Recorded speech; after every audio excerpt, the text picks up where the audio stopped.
मुझे कोहर में आने से पहले आंसर राइटिंग 0 आता था, मुझे पता ही नहीं होता था कि क्या लिखना है क्या नहीं। पर उसके बाद मतलब मैं बहुत स्केप्टिकल भी थी कि मतलब कि क्या है, सच्ची में कुछ सिखाएंगे या नहीं सिखाएंगे। फिर मैंने 2 महीने की क्लासेस ली थी, एक्चुअल इंसिडेंट है ये। फिर वो 2 महीने की क्लासेस के बाद मैंने कोई क्लासेस नहीं ली। उन 2 महीने की क्लासेस ने मेरे ऊपर इतना अच्छा काम किया आंसर राइटिंग को लेके। तो हाँ, मतलब आई थिंक कोर की आंसर राइटिंग मेरे हिसाब से मोस्ट अमेजिंग चीज़ है। मल्टीपल टाइम PYQ सोल्व करो, उससे टाइम अपने आप रिड्यूस होने लग जाएगा। और वहाँ पे थोड़ा स्ट्रेस भी होता है टाइम मैनेजमेंट का, तो वो हो जाता है। मैक्सिमम 40 to 45 मिनट्स में आप करने की कोशिश करो। मतलब मेरी अप्रोच जो रहती थी, हम बाद में भी इस बारे में डिस्कस कर लेंगे। पहले 55 मिनट्स में मैं मैथ्स और रीजनिंग के क्वेश्चन करती थी, इतने ज़्यादा मेरे से हो सके। I try to do 20 to 25 question of math first 1 hour, कि उसमें थोड़ा दिमाग भी ज़्यादा लगता है और आपको पता है क्वेश्चन कैसे आ रहे हैं। फिर नेक्स्ट जो 40-45 मिनट्स होते थे, के अंदर मैं अपना कॉम्प्रीहेंड। तो ऐसे वाले पैसेजेस में आप एक देख लेना कि एम क्या है इस पैसेज का, वो कहना क्या चाह रहा है, एक मैसेज सेंट्रल आइडिया क्या देना चाह रहा है। Get ready? वो थॉट प्रोसेस से। बिकॉज कॉम्प्रहेंशन में एक प्रॉब्लम ये है कि हम रीडिंग नहीं करते, बिकॉज हम नोट्स के भरोसे हैं, तो हमारा वो एप्टीट्यूड नहीं बन रहा है उसके लिए। फिर उस कॉम्प्रहेंशन में हमें सॉल्व करने का जो है तरीका भी नहीं पता है। तो अपने बिजी टाइम से कोमल ने जो है तुम लोगों के लिए वो क्लास जो है ये अभी लेगी। आई होप कि तुम सब लोगों के पास बुकलेट है जो ऑलरेडी वेबसाइट पर है। बिकॉज उससे जब तुम उस थिंकिंग से करोगे और उस थिंकिंग से PYQ करोगे तो पता लगेगा। She herself is from Miranda house, physics optional, but second attempt में जब सीसेट नहीं हुआ तो काम किस पे किया है? कॉम्प्रहेंशन पर। तो ऐसा नहीं कि मैथ्स रीजनिंग वीक है, बट बिकॉज जो पैटर्न आ रहा है आपको तीनों पर कमांड करनी होगी। जो पैटर्न आ रहा है, और खासकर जो कॉम्प्रहेंशन है उसमें 28 में से 20 से 25 आपके सॉल्व होने चाहिए और विद इन 45 मिनट्स। प्रॉब्लम ये भी है 45 मिनट्स। तो उस आइडिया को लेते हुए समझाएगी। नॉर्मल वो टास्क नहीं है जो हम सुनते हैं कि टॉपर्स क्या करते हैं, बिकॉज टाइम कम है तो हम वो हाउ पार्ट सीखेंगे कि कॉम्प्रहेंशन कैसे करते हैं। अदरवाइज जो टॉक के लिए जर्नी क्या है, बुक्स क्या है, वो तो है ही है। लास्ट टाइम भी हमने जब GS1 का किया था तो जतिन ने भी तुम लोगों को ये नहीं बताया था कि क्या करना है, हमें क्वेश्चन कैसे करने हैं। वो तुम्हें GS में काम भी आ रहा है, तो वही पैटर्न कोमल बताएगी। बिकॉज इस एग्जाम में we are blind to our blindness. जहां हम थिंक ही नहीं करते हैं कि पैटर्न ये है और हम इसी डर पे चल रहे हैं, जबकि वो पैटर्न नहीं है। हमें दूसरे पैटर्न पे चलना चाहिए, दूसरे पैटर्न पे चलना चाहिए। और हम इस एग्जाम में बहुत ज्यादा अरोगेंट भी हैं। हम कॉन्फिडेंट, हम में ह्यूमिलिटी नहीं है कि हम अपने आप पर क्वेश्चन मार्क करें और उस बात को छोड़ते हुए दूसरी तरफ एग्जाम की तैयारी करें। जैसे अभी पहली बार मैं बहुत जो फाउंडेशन की तैयारी कर रहा हूं उनसे जब रूबरू हो रहा हूं तो उनमें जो है एक इंटरनेट का रेडिकलाइजेशन है। जैसे रेडिकलाइजेशन है तो इंटरनेट का रेडिकलाइजेशन है कि हमें ऐसा ही करना है, इंफॉर्मेशन लेनी है, जबकि एग्जाम वो इंफॉर्मेशन का है ही नहीं। वो इंफॉर्मेशन का है ही नहीं और वो अपने आप पर डाउट भी नहीं करना चाहते हैं। और दूसरी चीज, वो इस एग्जाम में हमेशा कंफर्ट में रहना चाहते हैं, जबकि एग्जाम क्या है? अनकंफर्टेबल सिचुएशन का। अगर आप कंफर्ट में हो तो आप कभी सीखोगे भी नहीं। और कॉम्प्रहेंशन भी वही है। ज्यादा टाइम नहीं लूंगा, कोमल समझा देगी और आई होप कि तुमने पढ़ा है। उसके बाद तुम क्वेश्चन पूछ सकते हो। जो कोमल के अदर वीडियोस हैं वो मैं पार्ट जो है प्लेटफॉर्म पर अवेलेबल हो जाएंगे। वैसे वेबसाइट पर अवेलेबल है द कोर आईएएस के ऐप पर। और अगर टाइम मिलेगा आज के बाद एक लेक्चर और हम कर लेंगे 2023 के जो कॉम्प्रहेंशन है, क्योंकि अभी इनफ टाइम है। 16 जून को पेपर है और आई होप कि 20 मई के बाद की भी रिलीज हो जाएगी जब इंडियन फॉरेस्ट सर्विस का इंटरव्यू खत्म होगा। अगर कॉम्प्रहेंशन फिर भी दिक्कत है तुम्हें हमेशा 11 से 23 के PYQ लगाने, बार बार वही लगाना है, ठीक है। 27 से 28 क्वेश्चन आएंगे कॉम्प्रिहेंशन के। और अगर आप थोड़ी सी प्रैक्टिस कर लेते हो सिर्फ PYQs की, तो आप 25 से 26 क्वेश्चन बहुत इजीली अटेम्प्ट कर सकते हो 35 टू 40 मिनट्स के अंदर। ये तो इसकी यूटिलिटी है। और एक्यूरेसी भी बहुत हाई आ सकती है, ऐसा कुछ नहीं है। 90 टू 95% आप एक्यूरेसी अचीव कर सकते हो, जितना मैंने देखा है। तो मैं आपको अभी कुछ बेसिक चीजें बताऊंगी, जो चीजें आपको ध्यान रखनी होंगी व्हाइल सॉल्विंग द कॉम्प्रीहेंशन। ठीक है, सबसे पहले जो मोस्ट ऑफ कॉम्प्रीहेंशन आते हैं, सबसे मेजर टाइप जो आता है वो होता है अजम्पशन टाइप। अजम्पशन क्या होता है कि एक प्री कंसीव्ड स्टेटमेंट, मतलब जो हम पहले से ट्रू मान चुके हैं कि हाँ ये ट्रू है। मैथमेटिक्स में 10th तक आपने पढ़ा होगा, हम क्या करते थे, कोई इक्वेशन हमें सोल्व करनी होती थी और ये करना होता था, कुछ प्रूव करना होता था।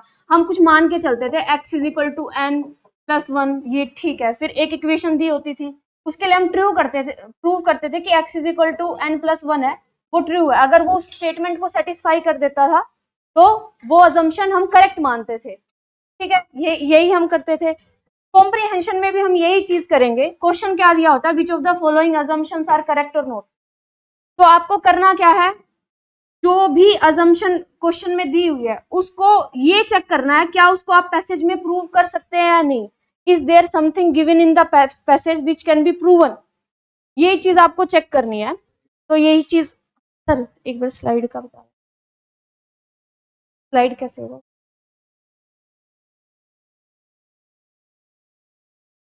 ओके, एरो हो गया।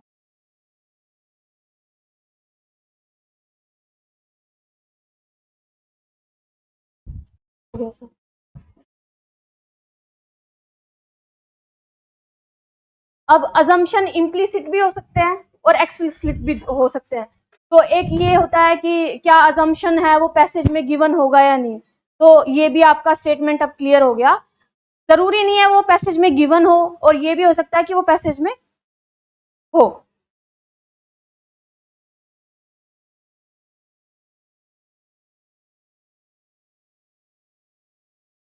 अब एक क्वेश्चन मैं आपको कराती हूँ इससे रिलेटेड।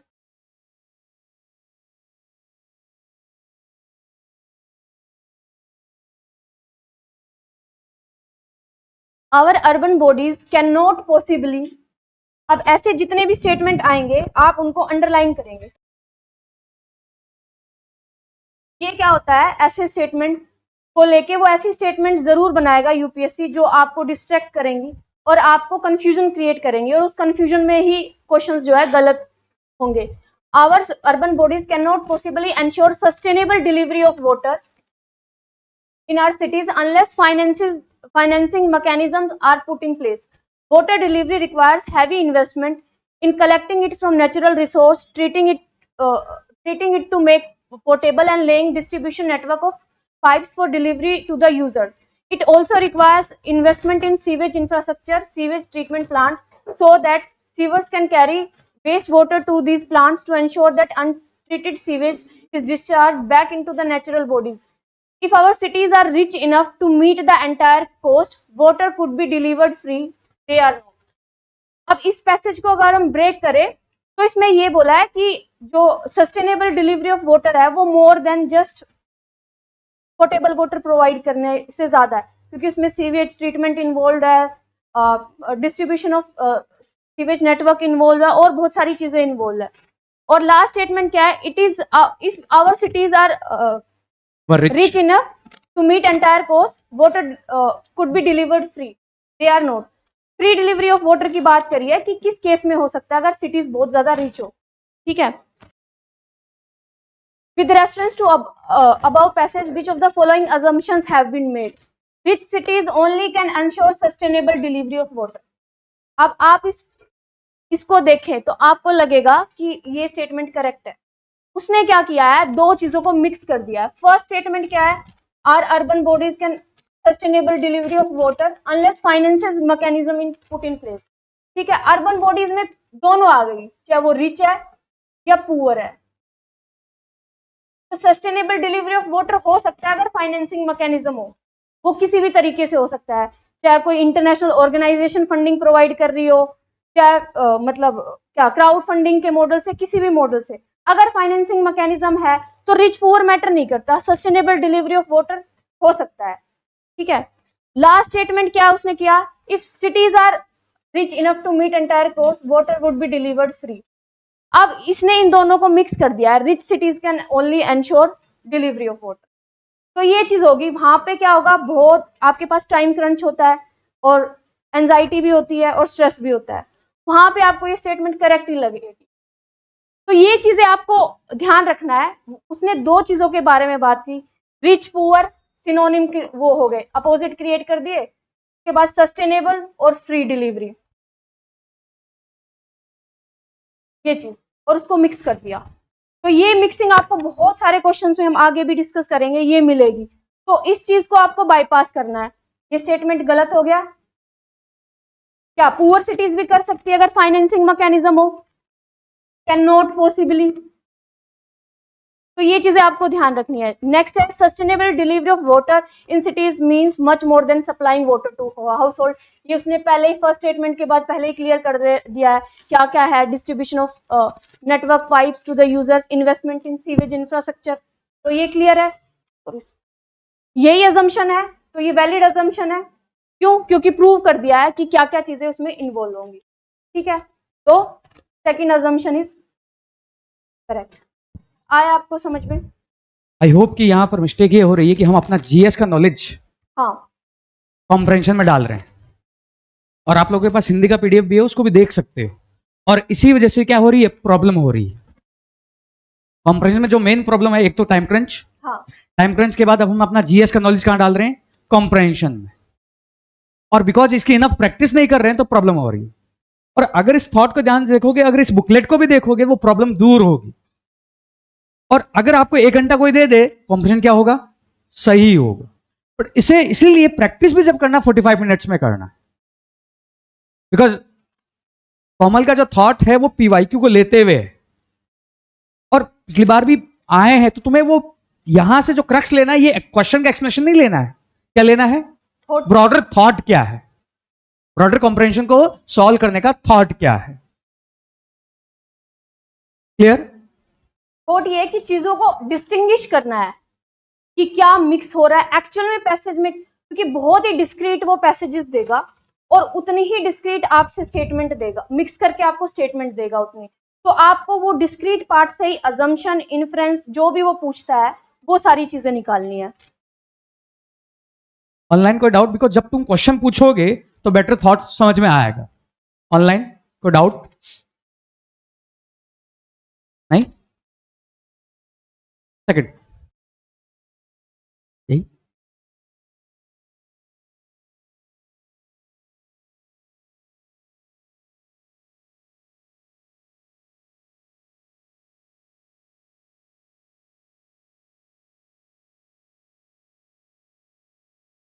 अब diarrheal death among Indian children are mostly due to food and water contamination.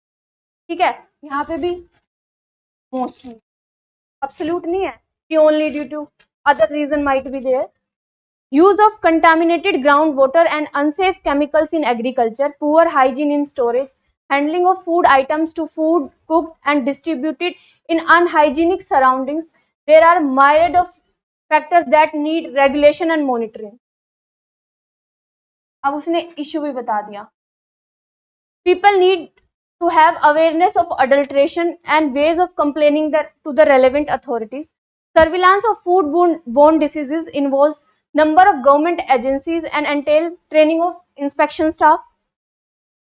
Considering the proportion of urban population that depends on street food for daily meals, investing in training and education of street vendors is of great importance.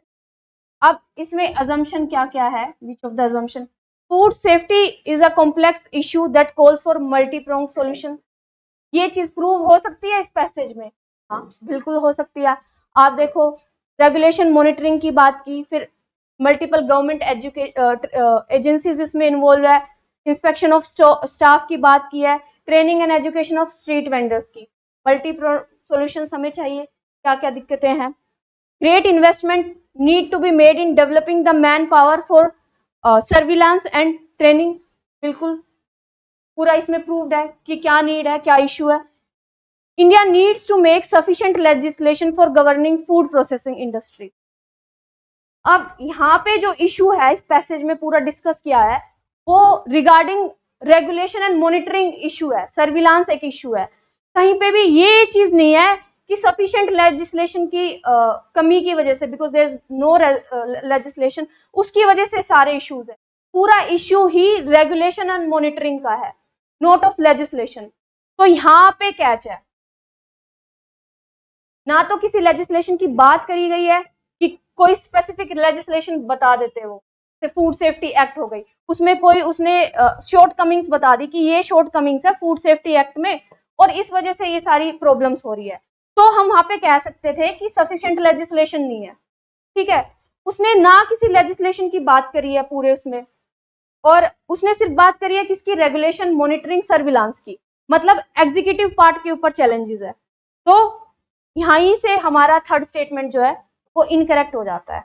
अब ये क्या होता है, exam time में सब monitoring, legislation, execution सब mix हो जाता है। तो यहीं पे आपको फोकस करना है। आप जितना मल्टीपल टाइम्स ऑफ पीवाईक्यू को रिवाइज करोगे और उन चीजों को आप फोकस करोगे, वो आपकी फिर ब्रेन मेमोरी में आ जाएगा, आपकी सेल मेमोरी में, कि हाँ, आप जब भी वैसे वर्ड्स आपको दिखेंगे, वैसी चीजें आपको दिखेंगे, आप तुरंत उनको डिस्टिंग्विश करना सीख जाएंगे। तो माय रिक्वेस्ट इज कि please solve PYQs multiple times, जितना बार हो सके, and try to find new things each time, जो आप खुद से भी कर सकते हो। बीच में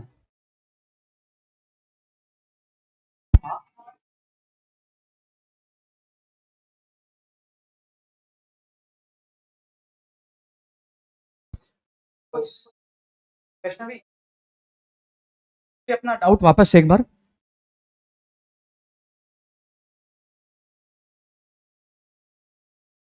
करंट अफेयर्स के वर्ड्स जो हैं,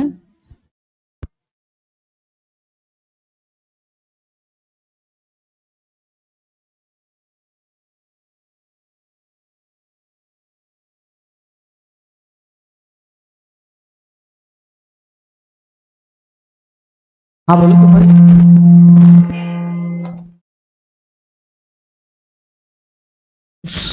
वैष्णवी वापस, हाँ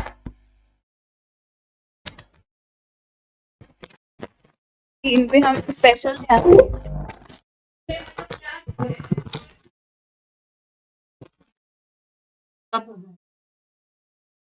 क्वेश्चन क्लियर नहीं आ रहा। वापस एक बार वैष्णवी वापस। जो वर्ड्स है ना कि नॉट पॉसिबली,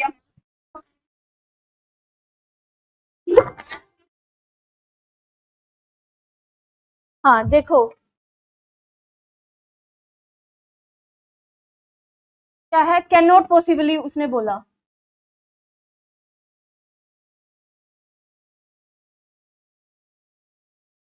क्या ये कंप्लीटली एब्सोल्युटली इनकरेक्ट है, मतलब इसमें 0% भी प्रोबेबिलिटी है या नहीं है?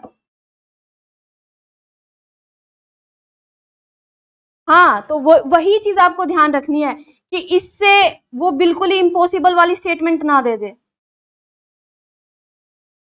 ऐसे कीवर्ड्स मैंने इस पीडीएफ में और भी दे रखे हैं, और वहां पे मतलब हाईलाइट भी किए हुए हैं कि ये चीजें आपको जैसे वो दे देता है, अनलेस, उसने जैसे दिया था कि unless financing mechanism are put in place, तो और पहला स्टेटमेंट था कैन नॉट पॉसिबली डू, मतलब which is impossible to do, पर क्यों अनलेस उसने जोड़ दिया? अनलेस मतलब कि अगर ये कंडीशन होती है तो हाँ पॉसिबली वो चीज हो सकती है।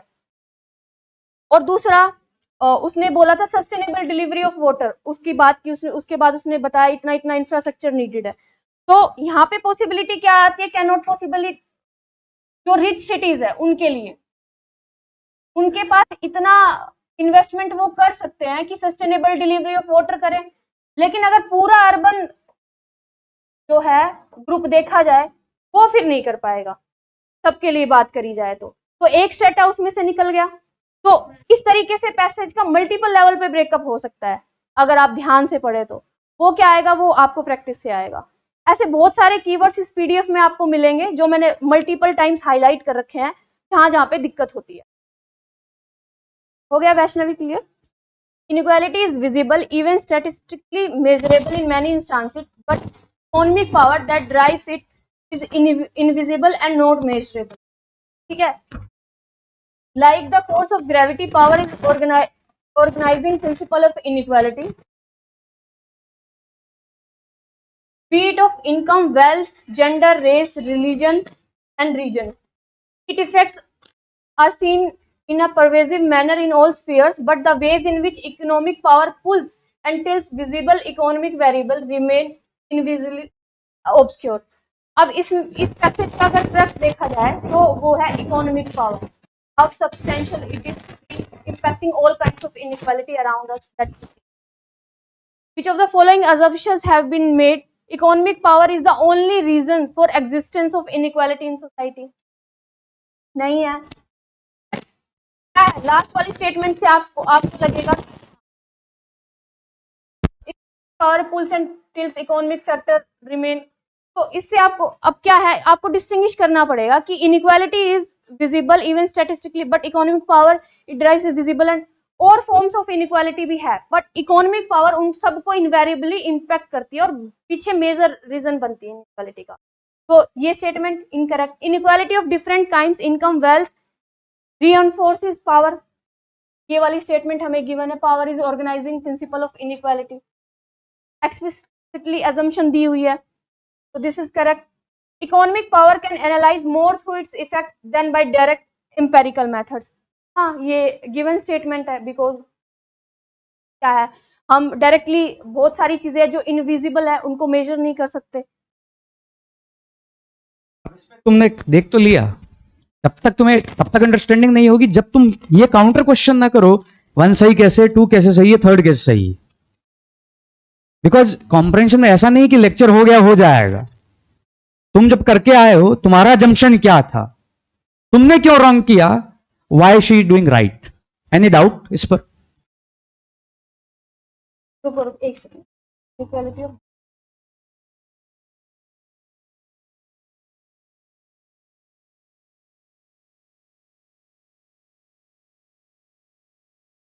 सॉरी, इसमें क्या हुआ, कोज इफेक्ट वो कर दिया है.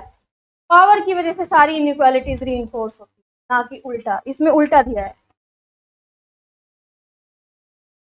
Power reinforces different kinds of. Answer is B, only 3. किसी ने क्वेश्चन नहीं पूछा? क्या? हाँ, हटा सकते हैं, लेकिन आप वो आगे कॉम्प्रिहेंशन करोगे तो आपको पता चलेगा कि ये ओनली वाला फंडा फेल हो जाता है वहां पे, एक्सट्रीम स्टेटमेंट्स वाला. तो ये चीज फिर वहां पे जाके दिक्कत करेगी. और एक तो बिना पढ़े कॉम्प्रिहेंशन नहीं करना है कि आप खाली एक्सट्रीम स्टेटमेंट को एलिमिनेट करते करते फिर वो कर दो, फिर वो बहुत ज्यादा दिक्कत करे. हाँ,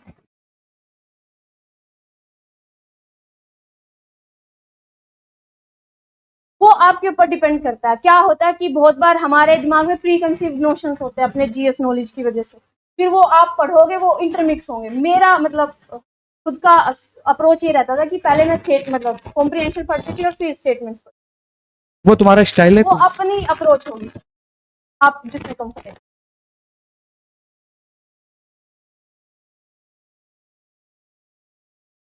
बड़े वाले कम आ रहे हैं, बड़े वाले 11 से 23 के बीच में ना. उसके अब ये एक आता है स्टैटिस्टिक्स बेस्ड टाइप. इसमें आपको ये चीज ध्यान रखनी है कि स्टैट्स दी किसके बारे में, वो अभी हम देखेंगे इसमें क्या क्या होता है. बीच में approximately 80% of all flowering plants is pollinated by animals.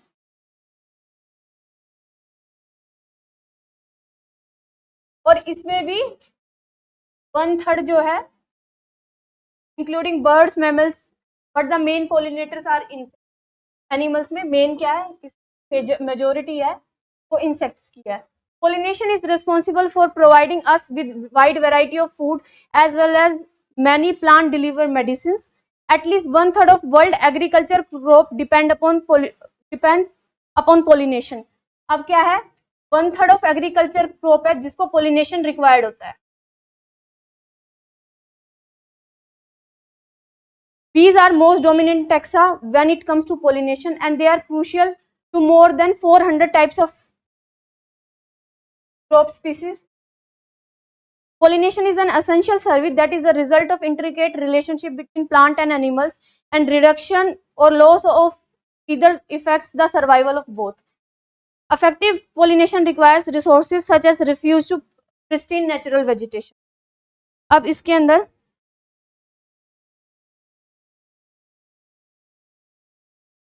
आपको फोकस सस्टेनेबल प्रोडक्शन, कौन सी assumptions करेक्ट है? Sustainable production of Indian serial food grains is impossible without diversity of pollinating animals. अगर आप देखा जाए इसमें बात क्या कही है कि 1/3 जो है वो फूड प्रोडक्शन के लिए पोलिनेशन पे रिक्वायर्ड होती है, 1/3 स्पीसीज जो है क्रॉप स्पीसीज। अब इसमें उसने सीरियल फूड ग्रेन्स की बात करी है, कहीं पे भी इसमें मेंशन्ड है कि सीरियल जो फूड ग्रेन्स है उनको पोलिनेशन रिक्वायर्ड है, नहीं रिक्वायर्ड है, कोई नंबर कोटेड है जो कि मतलब डाइवर्सिटी ऑफ प्लांट पे डिपेंड करेगा? तो यहाँ पे हमारे पास इनसफिशिएंट डाटा है, उसके बेसिस पे हम कोई निकाल नहीं सकते। दूसरी चीज क्या है कि हमें ये पता है कि 1/3 ऑफ जो एग्रीकल्चर प्रोडक्ट्स है उन्हीं को जो है पोलिनेशन की जरूरत होती है। 2/3 जो फूड प्रोडक्शन है वो विदाउट पोलिनेशन हो जाता है या सेल्फ पोलिनेटिंग होते हैं, डिफरेंट डिफरेंट वेराइटीज जो आपने पोलिनेशन में पढ़ी है। तो ये स्टेटमेंट क्या है, इसी बेसिस पे इनकरेक्ट हो जाती है।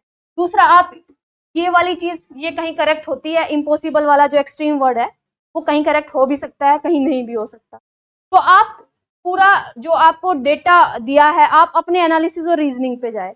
यहाँ पे आपको अलग अलग डिस्टिंग्विश करना होगा। 80% जो है पोलिनेशन पे डिपेंड करते हैं, इसमें से क्या 1/3 जो एग्रीकल्चर है वो किस पे डिपेंड करता है, पोलिनेशन के लिए।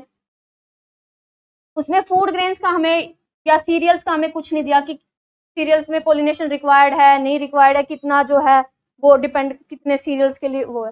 तो डेटा इनसफिशिएंसी है first statement is the reason. बाकी आप इम्पॉसिबल एक्सट्रीम स्टेटमेंट भी लगा सकते हो। Monoculture of horticulture crop hampers the survival of insects. अब इस स्टेटमेंट में देखो कहीं पे भी मोनोकल्चर की बात करी गई नहीं है, ठीक है। अगर देखा जाए तो ये है कि डाइवर्सिटी अच्छी जो पोलिनेटिंग इंसेक्ट्स है उनकी डाइवर्सिटी के लिए प्रिस्टीन वेजिटेशन हमें रिक्वायर्ड है, पर मोनोकल्चर उसको कैसे हैम्पर कर रहा है या नहीं, इस स्टेटमेंट के बारे में हमारे पास कोई डेटा है नहीं। Pollinator becomes scarce if cultivated areas are devoid of vegetation। अब ये है जो लास्ट वाला statement, effective pollination require resources such as refuge to pristine natural vegetation। यहाँ से आप इसका ये स्टेटमेंट प्रूव हो जाता है। Diversity in insect induces diversity of plant. अब ये स्टेटमेंट हमें क्या कोज इम्पैक्ट है ये हमें इसके बारे में पता नहीं है।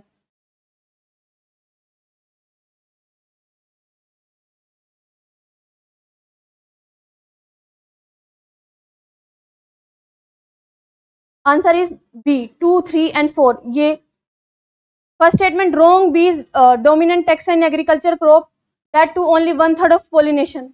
फर्स्ट वाला प्रूव है GS। Yes, GS says but nowhere prove that monoculture hampers it nor the passage mentions। Sir इसमें शायद उल्टा हुआ है।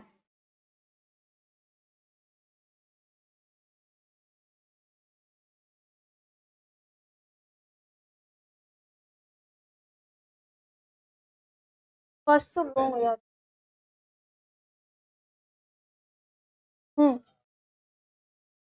इसको मैं बाद में देख के बताऊंगी, एक बार आपको चेक करके ना। ये वाला passage, food varieties extinction is happening all over the world and it is happening fast। For example, of 7,000 apple varieties that are growing during 19th century, fewer than 100 remain।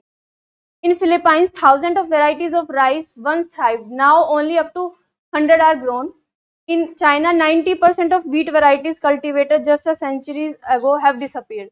Farmers in past painstakingly bred and developed crops well suited for peculiarities of local climate and environment। In recent past, our heavy dependence on a few high-yielding varieties and technology-driven production and distribution of food is causing dwindling of diversity in food crops। If some mutating crop disease or future climate change decimates the few crop plants we have, we have to come depend on to feed our population, we might desperately need some of those varieties we have let go extinct. On the basis of passage, which of the following assumptions have been made? Humans have been the main reason for large scale extinction of plant species. अब ये चीज अगर देखी जाए, कहीं पे भी given नहीं है कि ये पूरा डेटा दिया हुआ है कि कहाँ कहाँ कौन कौन सी क्रॉप का एक्सटेंशन और कितनी वैरायटीज हमने लॉस्ट कर दी है, पर कहीं पे भी रीजन मेंशन नहीं है कि what is the reason behind, whether is anthropogenic और नेचुरल, तो ये चीज मेंशन नहीं है, तो ये क्या है, ये स्टेटमेंट, फर्स्ट स्टेटमेंट रॉन्ग हो जाती है। कंजम्पशन ऑफ फूड, अब ये चीज आपको याद रखनी है कि जब कोज इफेक्ट वाले स्टेटमेंट्स आते हैं या कोज इफेक्ट वाले कोई भी पैसेजेस आते हैं, वो या तो कोज इफेक्ट को इंटरचेंज कर देगा या फिर अपने आप से, हमें इन जनरल पता है कि एंथ्रोपोजेनिक कोज जो है वो मेन रीजन है स्पीसीज एक्सटिंक्शन की वजह से, चाहे वो डिफोरेस्टेशन हो रहा हो या फिर और भी क्लाइमेट चेंज हो रहा, पोल्यूशन हो रहा, उन सब की वजह से स्पीसीज एक्सटिंक्शन हो रहा है, या फिर हम मोनोकल्चर जो हम अडोप्ट कर रहे हैं, तो ये है, हमें पता है जीएस में वो है, पर लेकिन पैसेज में कहीं पे भी मेंशन नहीं है, तो हम इम्प्लिसिटली उसको इम्पोज नहीं कर सकते हैं पैसेज के। जितने भी आपके आंसर्स बनेंगे वो सिर्फ आपके पैसेज के ऊपर डिपेंडेंट बनेंगे, आप अपने आप से अपनी नॉलेज वहां पे नहीं यूज करेंगे। First statement is incorrect. Consumption of food mainly from locally cultivated crops ensure crop diversity. The present style of production, ये क्या है, ये देखो आप, in 90 farmers in past painstakingly bred and developed crops well suited for peculiarities of local climate and environment. Second statement यहीं से आपका approve हो जाता है। The present style of production and distribution of food will finally lead to problem of food scarcity in near future. अब near future में food scarcity आ सकती है क्योंकि इतना ज्यादा एक्सटिंक्शन हो रहा है, पर लेकिन किसी भी टाइप के फूड प्रोडक्शन और डिस्ट्रीब्यूशन की बात नहीं कही गई है, कोई भी ऐसा कोज नहीं गिवन है कि हम इस टाइप से फूड प्रोडक्शन या डिस्ट्रीब्यूशन कर रहे हैं या मोनोकल्चर कर रहे हैं या जीएम क्रॉप्स जो है कल्टीवेट कर रहे हैं या फिर ऐसी वेराइटीज जो सिंगल मतलब उस वाली हो, तो ऐसा कोई भी कोज मेंशन नहीं है, ये अपने आप से एक स्टेटमेंट बनाया है। हाँ, फूड स्कैरसिटी हो सकती है, लेकिन उसका रीजन क्या होगा वो कहीं पे भी एक्सप्लेन्ड नहीं है पूरे पैसेज में, तो थर्ड स्टेटमेंट आपका इनकरेक्ट हो जाता है।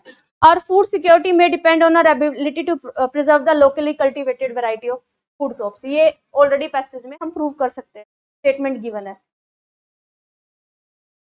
एक मिनट, एक बार किसी का डाउट है तो पूछो, जब तक तुम पूछोगे नहीं तो आंसर नहीं आएगा बीच में। एनीवन, क्योंकि शी इज टेकिंग, बता भी रही है, जब तक तुम क्वेश्चन नहीं पूछोगे नहीं पता लगेगा, कॉम्प्रहेंशन तब तक इंप्रूव नहीं होगा जब तुम ये डाउट नहीं करोगे तुम्हारा क्यों गलत हुआ और ये सही है क्यों। देखो, आंसर पूरा का पूरा पैराग्राफ से ही होगा, अपने आप से उसमें कुछ नहीं होगा, और आगे भी पैसेज आएंगे जहाँ पे आपको पता चल जाएगा कि सिर्फ और सिर्फ पैराग्राफ में जो कंटेंट है वो सिर्फ एक्सटेंशन के बारे में है कि कितना कितना हो रहा है और कैसे लोकल वेराइटीज हेल्प कर सकती है, सिर्फ इतना है। उसके अलावा कोई रीजन क्या है उस एक्सटेंशन का, ह्यूमंस है, नेचुरल है, क्लाइमेट चेंज है, वो सब नहीं गिवन है, तो हम अपने आप से अपनी नॉलेज इसमें लगा सकते हैं।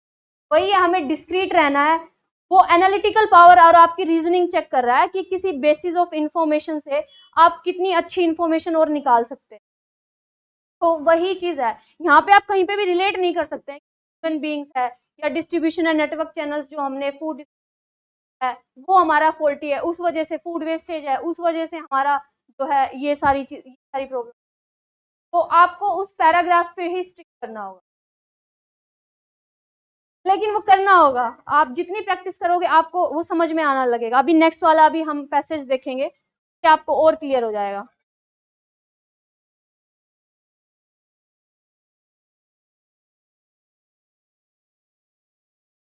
ये देखो, farmers in past painstakingly bred and developed crop varieties with varieties of local climate and environment. अब last statement, if some mutating crop disease आ जाती है तो हमें we have to come depend to fit our growing population might desperately need some of those varieties we have let go extinct. ये दोनों statement से ये स्टेटमेंट आया, ये मैंने उसमें लिखा भी होगा।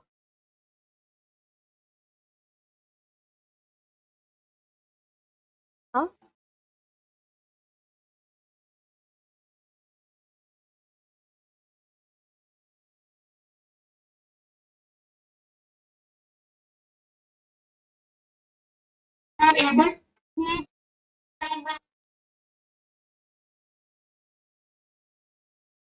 मल्टीपल टाइम PYQ सोल्व करो, उससे टाइम अपने आप रिड्यूस होने लग जाएगा। और वहां पे थोड़ा स्ट्रेस भी होता है टाइम मैनेजमेंट का, तो वो हो जाता है। मैक्सिमम 40 to 45 मिनट्स में आप करने की कोशिश करो। मतलब मेरी अप्रोच जो रहती थी, हम बाद में भी इस बारे में डिस्कस कर लेंगे। पहले 55 मिनट्स में मैं मैथ्स और रीजनिंग के क्वेश्चन करती थी, जितने ज्यादा मेरे से हो सके। I try to do 20 to 25 question of math reasoning first 1 hour, कि उसमें थोड़ा दिमाग भी ज्यादा लगता है और आपको पता है क्वेश्चन कैसे आ रहे हैं। फिर नेक्स्ट जो 40-45 मिनट्स होते थे, उसके अंदर मैं अपना कॉम्प्रिहेंशन के मैं लगभग सारे क्वेश्चन कवर करती थी। एक दो जो पिक्यूलियर टाइप के कॉम्प्रिहेंशन आ जाते थे, जो समझ में नहीं आते, उनको मैं छोड़ देती थी। बाकी I use to cover 90-95%। This advice you have to take after implementation.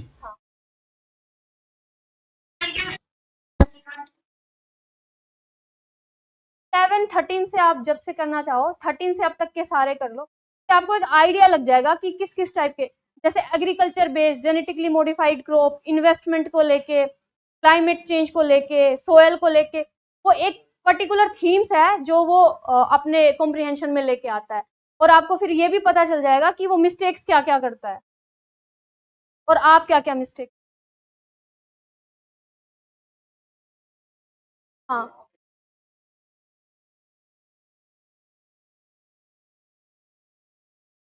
वाला देखो प्रैक्टिस कर सकते हैं एग्जाम। इस बार देखो मैथ्स रीजनिंग बहुत ज्यादा अनप्रिडिक्टेबल था, तो you have to manage both. जो इजी वाले एटलीस्ट वो सारे कवर करो। आप वो टाइम के ऊपर डिपेंड करेगा, आपने टाइम कितना अच्छा मैनेज किया। हाँ, तो वो पढ़ना तो आपको पड़ेगा। आप टाइम मैनेज 1 आवर में आप मैक्सिमम मैथ रीजनिंग के जितने क्वेश्चन सोल्व कर सकते हो, या फिर वो मार्क कर जो थोड़े डिफिकल्ट है, आपसे उस टाइम नहीं निकल रहे, उसके बाद आप अपना टाइम कॉम्प्रिहेंशन आप कितने कर सकते हो। 25 to 27 कॉम्प्रिहेंशन आते हैं, सारे के सारे डिफिकल्ट तो नहीं होंगे। मतलब हो सकता है 6-7 डिफिकल्ट हो जाए या 10 डिफिकल्ट हो जाए, 15 कॉम्प्रिहेंशन फिर भी डूएबल होते हैं, वो आप कर सकते हो और उसमें आप लगभग 95% एक्यूरेसी अपनी मेंटेन कर सकते हो। तो वो करना चाहिए कि मैथ्स रीजनिंग जिस टाइप का आ रहा है, अभी हमने लास्ट ईयर भी देखा, उससे पहले भी देखा, तो 2 आवर्स में पूरा मैथ्स रीजनिंग पे डिपेंड होके जाना is not advisable, at least from my side. बाकी the call is on you, have to decide. Soil in nearly all our food grows and is a living resource that takes years to form, yet it can vanish in minutes. Each year 75 billion tons of fertile soil is lost to erosion. This is alarming, not just for food producers. Soil can trap huge quantities of carbon dioxide in form of organic carbon and prevent it to escaping to the atmosphere. अब assumption इसमें कौन, large scale soil erosion is a widespread reason for food insecurity in the world.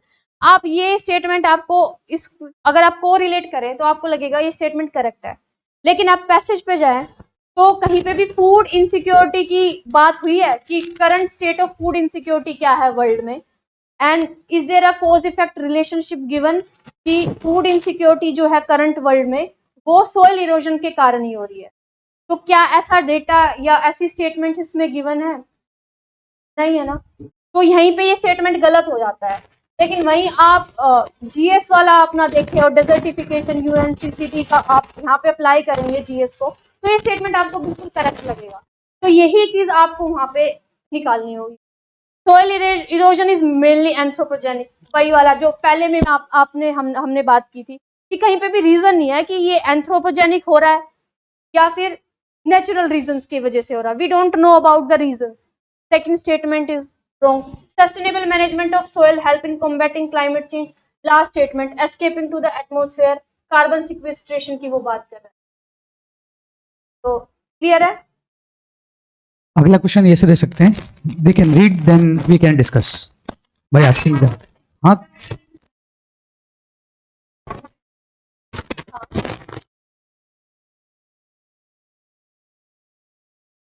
farming and not just for food. Hmm, hmm, नहीं, हाँ रुको मैं बता दी। Large scale soil erosion is a major reason for food security insecurity in the world. वो current की बात कर रहा है कि ये मेजर रीजन है। आप टेंस में भी जाओ ना, वो करंट वर्ल्ड की बात कर रहा है। उसने कोई स्टेटमेंट ही नहीं दिया कि करंट वर्ल्ड में स्टेट ऑफ इनसिक्योरिटी क्या है, कितनी फूड इनसिक्योरिटी है या नहीं है, हमें कुछ नहीं पता। वो बोल रहा है कि ये सिर्फ अलार्मिंग हो सकता है, उसका क्या इम्पैक्ट है करंट वर्ल्ड में उसके बारे में कुछ नहीं गिवन है।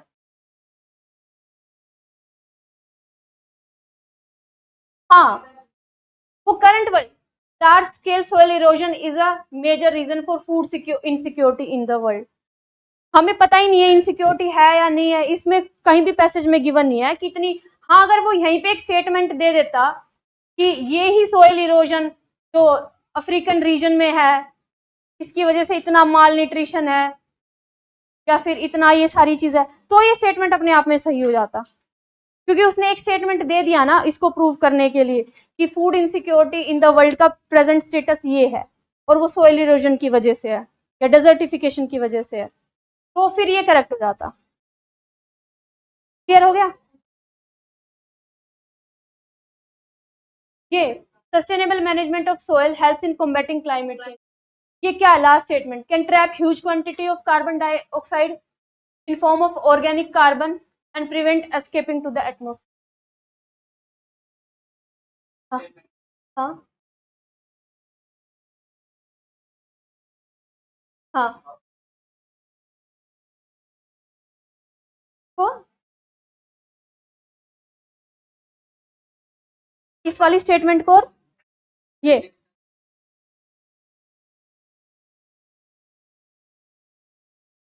नहीं, मेजर रीजन नहीं मान सकते ना, हमें पता होना चाहिए ना किस किस रीजन में किस स्केल पे हो रही है। अब इसको हमें क्या पता है कितना टन ऑफ सोयल है? हाँ, तो ये मेजर थोड़ी ना है, हमें क्या पता ये मेजर है? ये होल सोयल थोड़ी ना है हर रीजन में एट मेजर लेवल। वो एक डेटा उसने दे दिया आपको कंफ्यूज करने के लिए कि हाँ इतनी सोइल इरोजन हमेशा हो रही है, पर ये भी नहीं दिया। अच्छा, अगर ये दे देता कि ये 80% ऑफ वर्ल्ड सोयल का स्टेटस है, 80% ऑफ वर्ल्ड सोयल है, इतना इरोजन है, तो एक मेजर पोर्शन हो जाता। वो सारी चीज उसने नहीं दी है। उसने एक सर्टेन नंबर दे दिया कि इतनी सोइल इरोजन हो रही है। अब ये मेजर पोर्शन है या माइनर पोर्शन है, या ठीक है रिप्लेनिशेबल है कि ठीक है हर बार इतना सोइल इरोजन हो रहा है लेकिन इतनी लैंड जो है वो रिप्लेनिश भी हो रही है, वो चीज भी यहाँ पे क्लियर नहीं है। हाँ, वो लगता है, वो ऐसे ब्लफ्स बहुत सारे भरे पड़े हैं, पूरे पैसेजेस आप पढ़ोगे ना आपको ऐसा लगेगा बेफालतू में डेटा वो कहीं पे भी डाल देते हैं just to distract you and आपको डीरेल करने के लिए। ठीक है, आपको लगेगा अच्छा इतना सारा हो रहा है, इससे तो फूड इनसिक्योरिटी हो ही जाएगी। लेकिन अगर इससे फूड इनसिक्योरिटी का यही खाली रीजन होता तो वो कहीं ना कहीं कोरिलेट करता कि अफ्रीकन रीजन में या ट्रॉपिकल रीजन में जो सोइल इरोजन हो रहा है उसके कारण इतना माल न्यूट्रिशन हो रहा है। इसके अंदर एक तो कीवर्ड्स, जैसे कि वो आया था अनलेस वाला आया, कैन नॉट पॉसिबली, या फिर जब भी बाय आ जाए जैसे रिच पुअर की वो बात करे, सस्टेनेबल फ्री की बात करें, ये मैंने एक जगह बुकलेट में लिखा भी हुआ है, आपको वहां से भी मिल जाएगा। सस्टेनेबल फ्री आ जाए या फिर जैसे सिमिलर वर्ड्स आ जाए।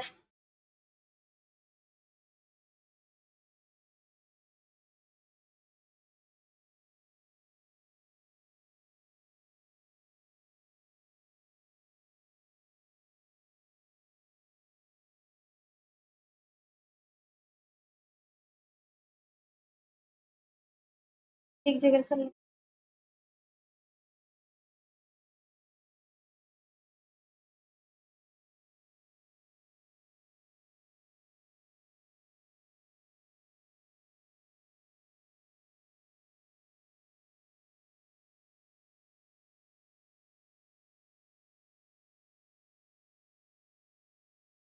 नोट मिल,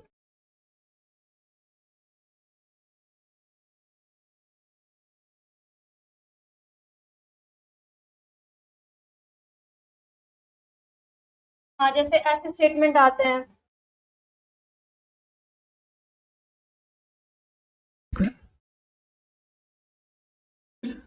ऑलमोस्ट ऑलवेज वो दे देता है।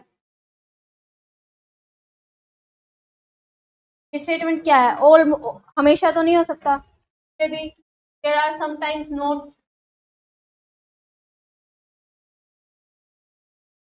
क्या फिर आ जाता है जैसे नेचुरल, एंथ्रोपोजेनिक। जो स्टेटमेंट आपको क्वेश्चंस में गिवन हो, जैसे जब भी कॉज इफेक्ट की बात आ जाती है कि जो एंथ्रोपोजेनिक रीजन है वो है सोइल इरोजन का मेन रीजन। अब एंथ्रोपोजेनिक आपका कीवर्ड हो गया, आपको वो कीवर्ड फिर हाईलाइट करना है कि वो पैसेज में कहाँ गिवन है, तभी तो आप कॉज इफेक्ट पता लगा पाओगे।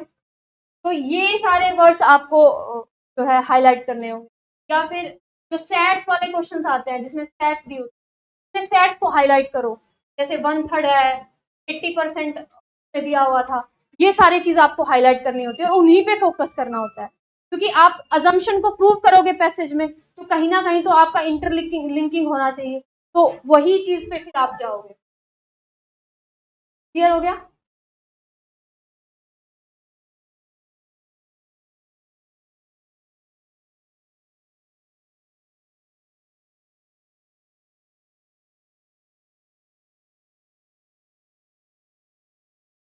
हाँ,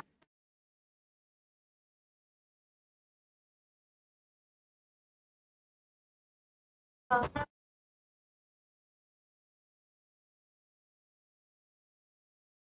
तो ऐसे पैसेजेस को आप लास्ट में करें। हाँ, और उसमें क्या करें आप, जो जो स्टेटमेंट गिवन है ना, उनके जैसे इसमें है सिंथेटिक पेस्टिसाइड्स है, स्टेटमेंट को आप यहाँ पे भी सिंथेटिक पेस्टिसाइड से रिलेटेड कुछ आ रहा है, आप उसको अंडरलाइन कर दो और वहां से को रिलेट करने की कोशिश। हाँ, हाँ, ऐसे क्वेश्चन पे आप रिवर्स कर सकते हो आराम से।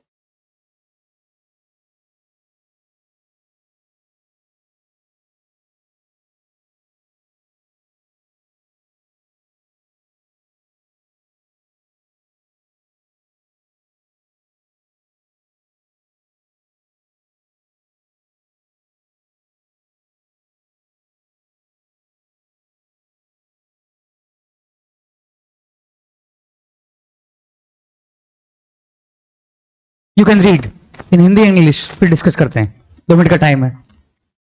पैसेज होगा ना सबके पास, बुकलेट्स होगी हिंदी इंग्लिश में, तो अगर पैसेज पढ़ लो फिर उसके बाद करते हैं। तब जब तुम क्वेश्चन पूछ पाओगे तो बेटर, अदरवाइज शांत हो कुछ मिलेगा नहीं। इसके अलावा भी जो पिछले वाले वीडियोज हैं उसमें डिस्कशन टाइप है, इसी तरह ऐप पर हैं तो उनसे और ज्यादा माइंड ब्लो होगा।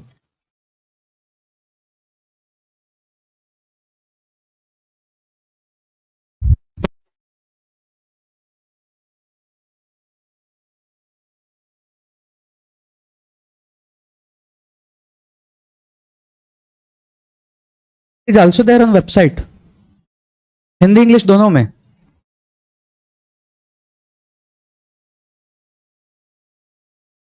यहाँ पर सीसेट की सारी बुकलेट्स हैं और हेड रिटन सॉल्यूशन भी। Farmers use synthetic pesticides in testing insects. The consumption of pesticide in some developed countries 3,000 grams per hectare. Unfortunately, there are reports that these compounds possess inherent toxicity that endanger the health of farm operators, consumers, and environment. Synthetic pesticides are generally persistent in the environment.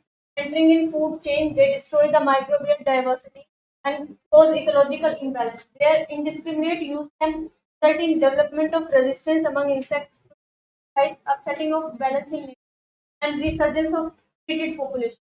Natural pest control using the botanical pesticide is safer to user and environment because they break down into harmless compounds within hours or days in presence of plants with pesticidal properties have been in nature for millions of years without any ill or adverse effect on the ecosystem.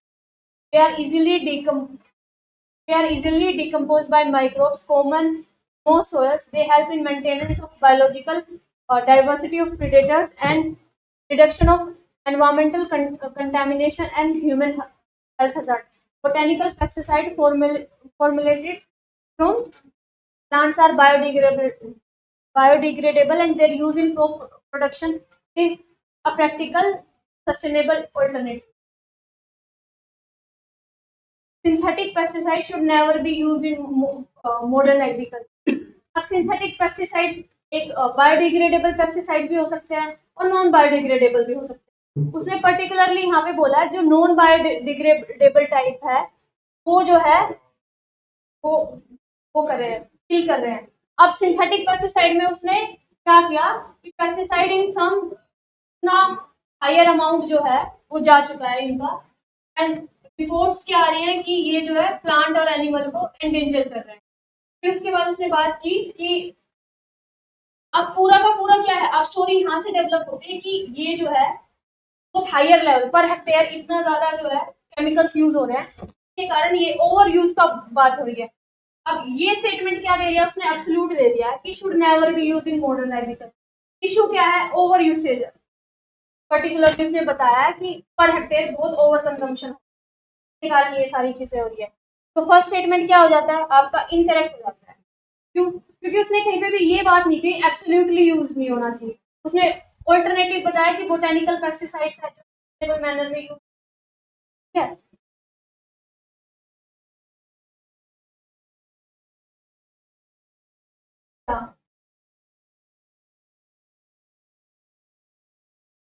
क्योंकि वो है ही नहीं ना,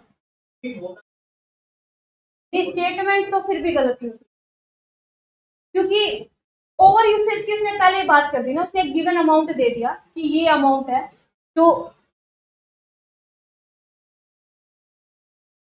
3000 grams जो है. Statement देखो क्या है, in developed countries is touching 3000 per hectare and unfortunately force आ रही है तो आफ्टर इफेक्ट. तो ओवर यूसेज प्रॉब्लम बता रहा है वो. प्रॉब्लम ये सिंथेटिक पेस्टिसाइड्स अपने आप में एक प्रॉब्लम नहीं है बल्कि उनका ओवर यूसेज एक problem. one of the main aim of sustainable agriculture is to ensure minimum ecological balance. ये लास्ट वाले इसमें paragraph. Botanical pesticides are more effective as compare to synthetic pesticide. अब सस्टेनेबल तो है बोटेनिकल पेस्टिसाइड लेकिन कहीं पे भी ये गिवन नहीं है मेंशन कि वो सिंथेटिक पेस्टिसाइड से ज्यादा इफेक्टिव. वो मिनिमम इकोलॉजिकल बैलेंस मेंटेन करते हैं, वो चीज सही है. तो क्या है, थर्ड स्टेटमेंट भी गलत. अब जहाँ पे भी ये वाले स्टेटमेंट आप बोल रहे थे अंडरलाइन क्या क्या करना होता है, जहाँ पे भी कंपैरिजन आ जाए, ऐसे और भी स्टेटमेंट्स आएंगे और भी टाइप के पैराग्राफ्स आएंगे, जहाँ पे भी कंपैरिजन दिया हो दो टाइप में, तो उस कंपैरिजन को जरूर अंडरलाइन करना है कि वो किस बेसिस पे हो रहा है. जैसे कि यहाँ पे है इफेक्टिविटी, तो कहीं पे भी डेटा है क्या बहुत ज्यादा इफेक्टिव हो इन किलिंग पेस्टिसाइड्स, पेस्ट जो है उसी के बेसिस पे पेस्टिसाइड की इफेक्टिविटी मेजर होगी. ऐसा डेटा इन्होंने मेंशन नहीं किया. हाँ, ये बेसिस दिया है कि मोर सस्टेनेबल है और इकोलॉजिकल बैलेंस मेंटेन करते हैं, पर इफेक्टिविटी वो नहीं है. तो जब भी कंपैरिजन दिया जाए और ऐसी स्टेटमेंट कंपैरिजन वाली क्वेश्चन में आए तो ये जरूर चेक करें पैसेज में एक्चुअल में किन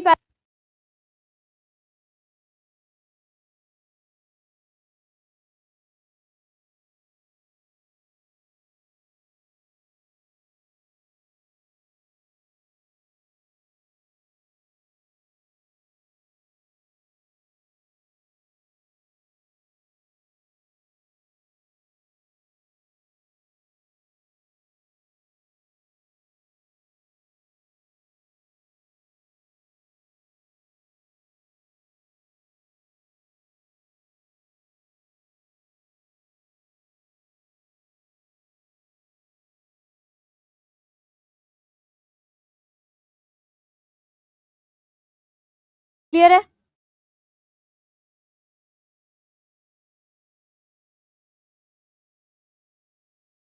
तो आपको अंडरलाइन करना है कि किस पैरामीटर के ऊपर कंपैरिजन कर दिया है और किस पैरामीटर के कंपैरिजन वो क्वेश्चंस में आस्क कर रहा है. तो वो पैरामीटर सेम होना चाहिए अपने आप में ही. वो यहाँ पे इजी कंफ्यूज तो ज्यादा इकोलॉजिकल मिनिमम इकोलॉजिक वो एक अलग है, वो सस्टेनेबिलिटी के ऊपर है.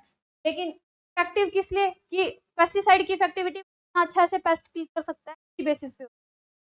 वजह से थर्ड जो है वो इनकरेक्ट।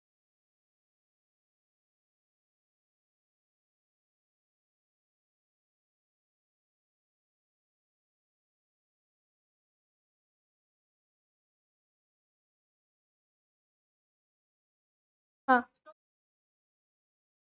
हाँ हाँ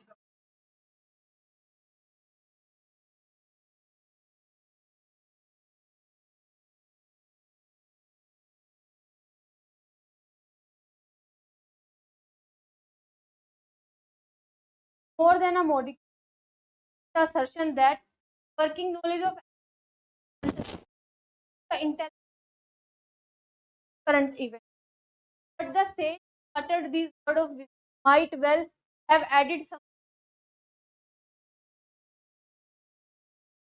for the lessons they contain that or aspire to lead.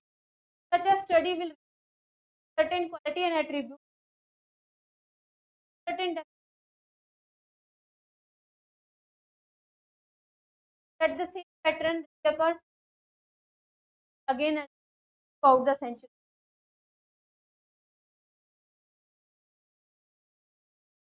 तो डिस्कशन का फायदा तभी होगा। You do the question.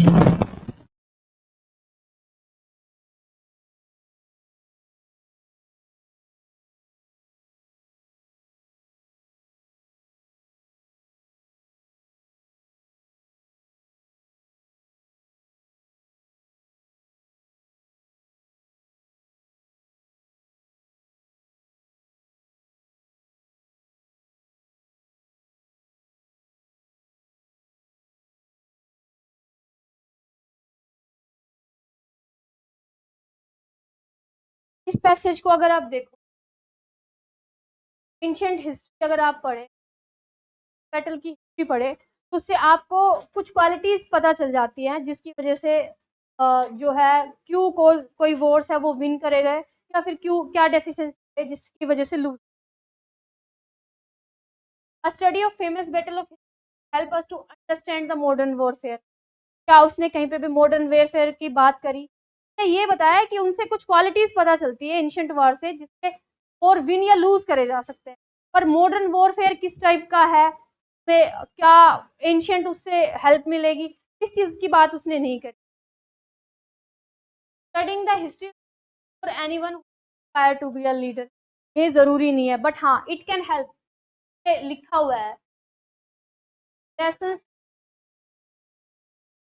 and student will the same pattern recurs in and out the same. Particularly famous battle of lessons those who led or aspire to the leaders।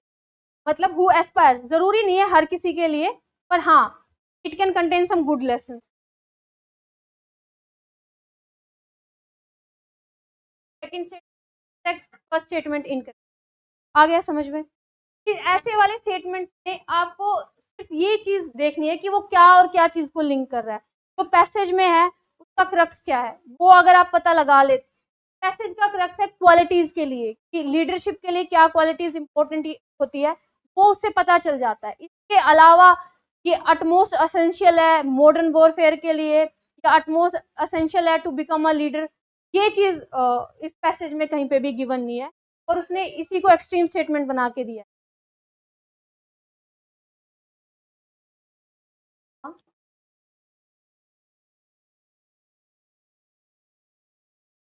हाँ बिल्कुल कर सकते। हाँ सेकंड वाला, but the says butter this might well have added something.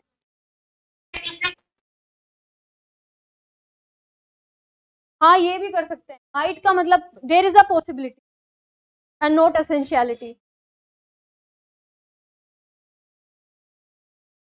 हाँ हाँ कर सकते हैं।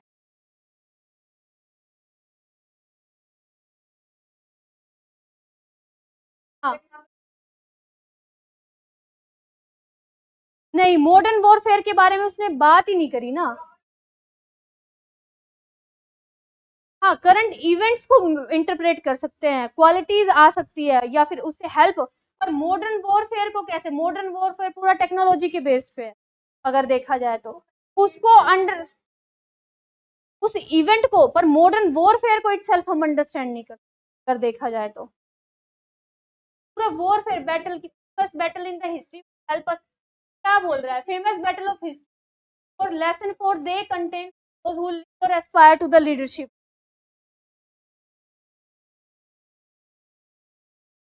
हाँ, इंटरप्रिटेशन कर सकते हैं और उससे मॉडर्न वॉरफेयर को अंडरस्टैंड करा जाए, और वो भी फेमस बैटल ऑफ हिस्ट्री से हम क्या बैटल से क्या एक्सपेक्ट अंडरस्टैंड कर सकते हैं, समझ गए। तो उसने मिक्स कर दिया है पहले दोनों स्टेटमेंट।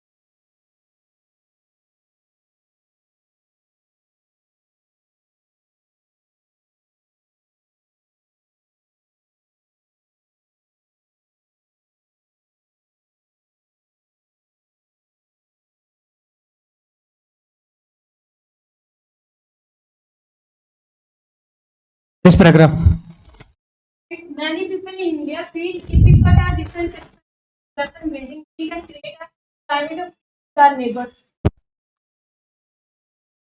Feel fact नहीं है, एक opinion subsequent creating a no war situation. People who proclaim such ideas are either a victim or propagator of false argument. Valid assumption of weapons by us has instigated our neighbor wage war against us. क्या है, पहले ही दे रखा है। अगर यहाँ पे people feel लगा देते तो फिर शायद ये करेक्ट हो सकता, पर इन इटसेल्फ क्या है, सेकंड स्टेटमेंट बोल दी, या तो ये विक्टिम है वॉर के, फॉल्स आर्ग्यूमेंट, तो ये क्या है, पूरा स्टेटमेंट डिस्प्रूव हो गया, assumption गलत हुआ। Have state the greatest weapon by us lessen the armed conflict in our neighbors.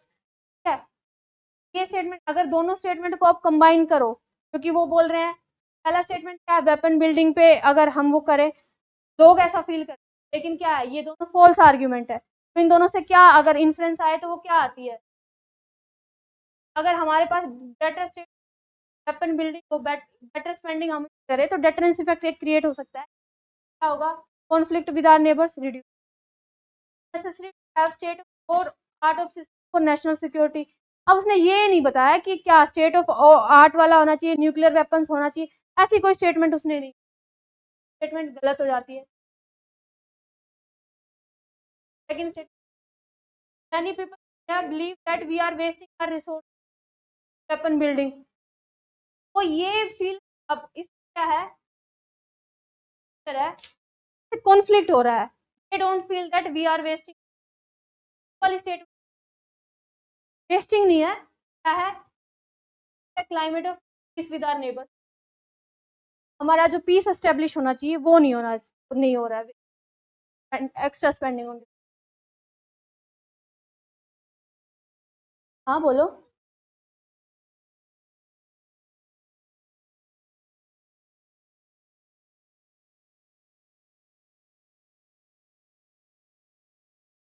ये जो सेकंड स्टेटमेंट है वो दोनों से ही मिलके आएगी। People in India feel that defence expenditure on weapon building can create a climate of peace if we cut and subsequently reducing conflict और क्रिएटिंग नो वॉर सिचुएशन। पहली बार उसने बोल दिया व्हाट पीपल, लेकिन उसने बोल दिया कि या तो विक्टिम्स ऑफ वॉर रहे हैं जो ऐसे लोग ऐसा सोचते हैं, या ये फॉल्स आर्ग्यूमेंट है। अब इस आर्ग्यूमेंट को जब फॉल्स प्रूव कर दिया तो फिर इसका जो मतलब इस जब इन्फर करके निकालोगे वो क्या होगा, ये आर्ग्यूमेंट प्रूव की गलत है कि वो मतलब वो कर देगा वेपन बिल्डिंग, तो क्या डिफेंस एक्सपेंडिचर करेंगे तो क्या डेटरेंस क्रिएट होगा, तो क्या होगा, possibility of armed conflict of our neighbour है वो कम हो जाएगी। इन दोनों को ही आपको वो करके ये निकालना है। ये थोड़ा कंफ्यूजिंग होता है, पर आप इसको थोड़ा हिंदी वाला पैसेज भी इससे पढ़ना, उससे आपको ये क्लियर हो जाएगा।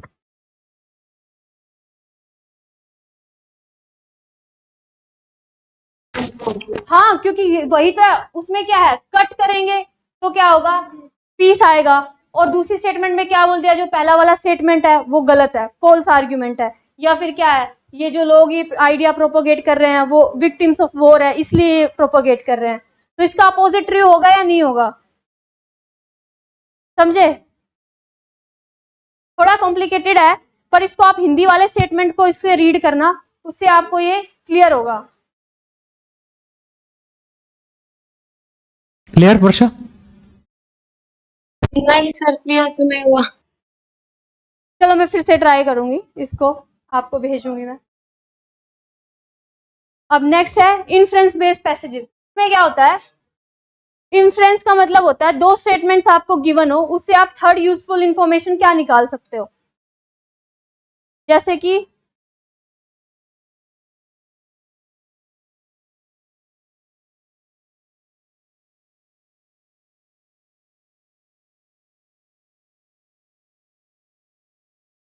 आपको गिवन, आपको दो स्टेटमेंट्स गिवन है, ए इज इक्वल टू बी, दूसरी गिवन है बी इज इक्वल टू सी।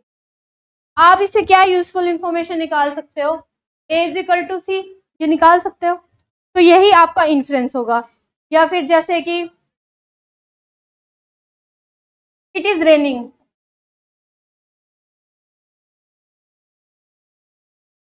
ये एक स्टेटमेंट है, तो क्या आप इसे इन्फ्रेंस निकाल सकते हो कि जो ग्राउंड होगा या सोयल होगी वो मॉइस्ट होगी। समझ गए अब इन्फ्रेंस क्या निकलता है। एक इंफॉर्मेशन के बेसिस पे या दो इंफॉर्मेशन के बेसिस पे जो आप थर्ड यूजफुल इंफॉर्मेशन निकालते हो उसको इन्फ्रेंस बोलते हैं।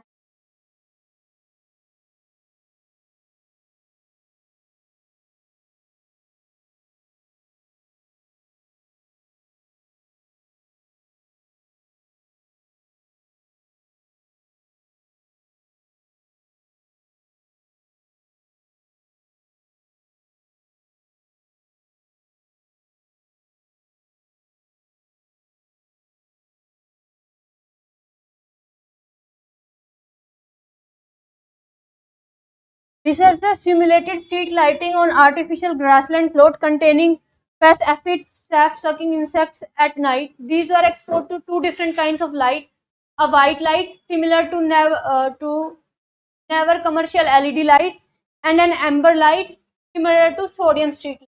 The low intensity amber light was shown to inhibit rather than induce flowering in wild plants of pea family, which is a source of food for pea aphids in grassland. The number of aphids was also significantly suppressed under the light treatment due to limited amount of food available. अब इसमें क्या है, इसमें statements जो दिए गए हैं, अगर इसका ब्रेकअप देखो, पहला है कि आर्टिफिशियल लाइट जो है, मेजर स्टेटमेंट में इसको ब्रोक करो, artificial light simulation on grassland किया गया डिफरेंट टाइप की लाइट से। Impact on grass dependent P aphid significantly reduce किया है कि उस जैसे इंटेंसिटी जो है उसने इनहिबिट किया उसकी ग्रोथ को, और जो डिपेंडेंट पॉपुलेशन थी वो भी रिड्यूस हो गई। अब low intensity light has more adverse impact on plant as compare to high intensity. अब ये देखो, उसने सिर्फ लो इंटेंसिटी लाइट है उसको बारे में बता रखा है कि उससे जो है वो फ्लावरिंग प्लांट जो है उसकी ग्रोथ इनहिबिट हो गई, लेकिन उसने कहीं पे भी हाई इंटेंसिटी वाले के बारे में नहीं बताया है कि हाई इंटेंसिटी लाइट को जब वो करा गया, सिमुलेट करा गया प्लांट्स की उस पे, तो उस पे ऊपर क्या इम्पैक्ट आया। तो कंपैरिजन क्या है, नहीं गिवन।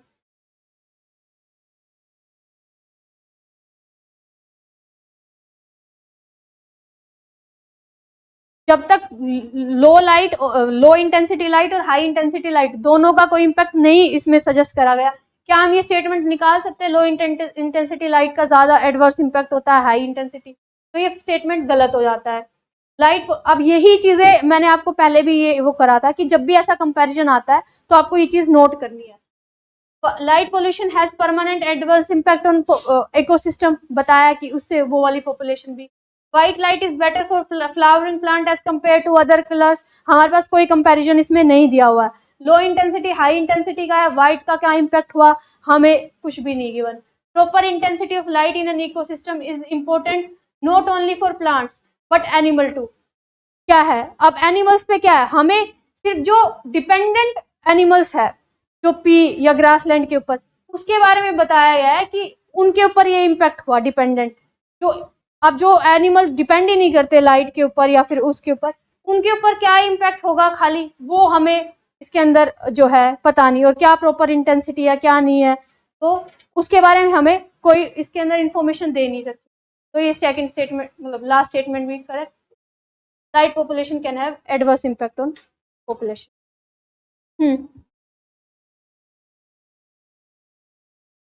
हिंदी वाले में देख लो, उससे आ जाएगा, उससे क्लियर हो। फिर छोड़ना ही पड़ेगा। मुझे हाँ क्या?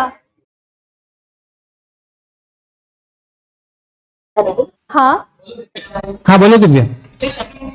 लाइट पोल्यूशन वाला वो डायरेक्टली मेंशन नहीं है।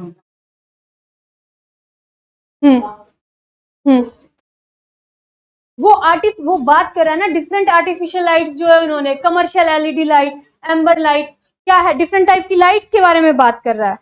तो क्या हुआ, उनको अलग अलग low intensity high intensity lights जो है अलग टाइप के सिमुलेट कराई गई है, तो उसका क्या इम्पैक्ट हुआ है? तो क्या इनडायरेक्टली वो लाइट पोल्यूशन का ही बात कर रहा है।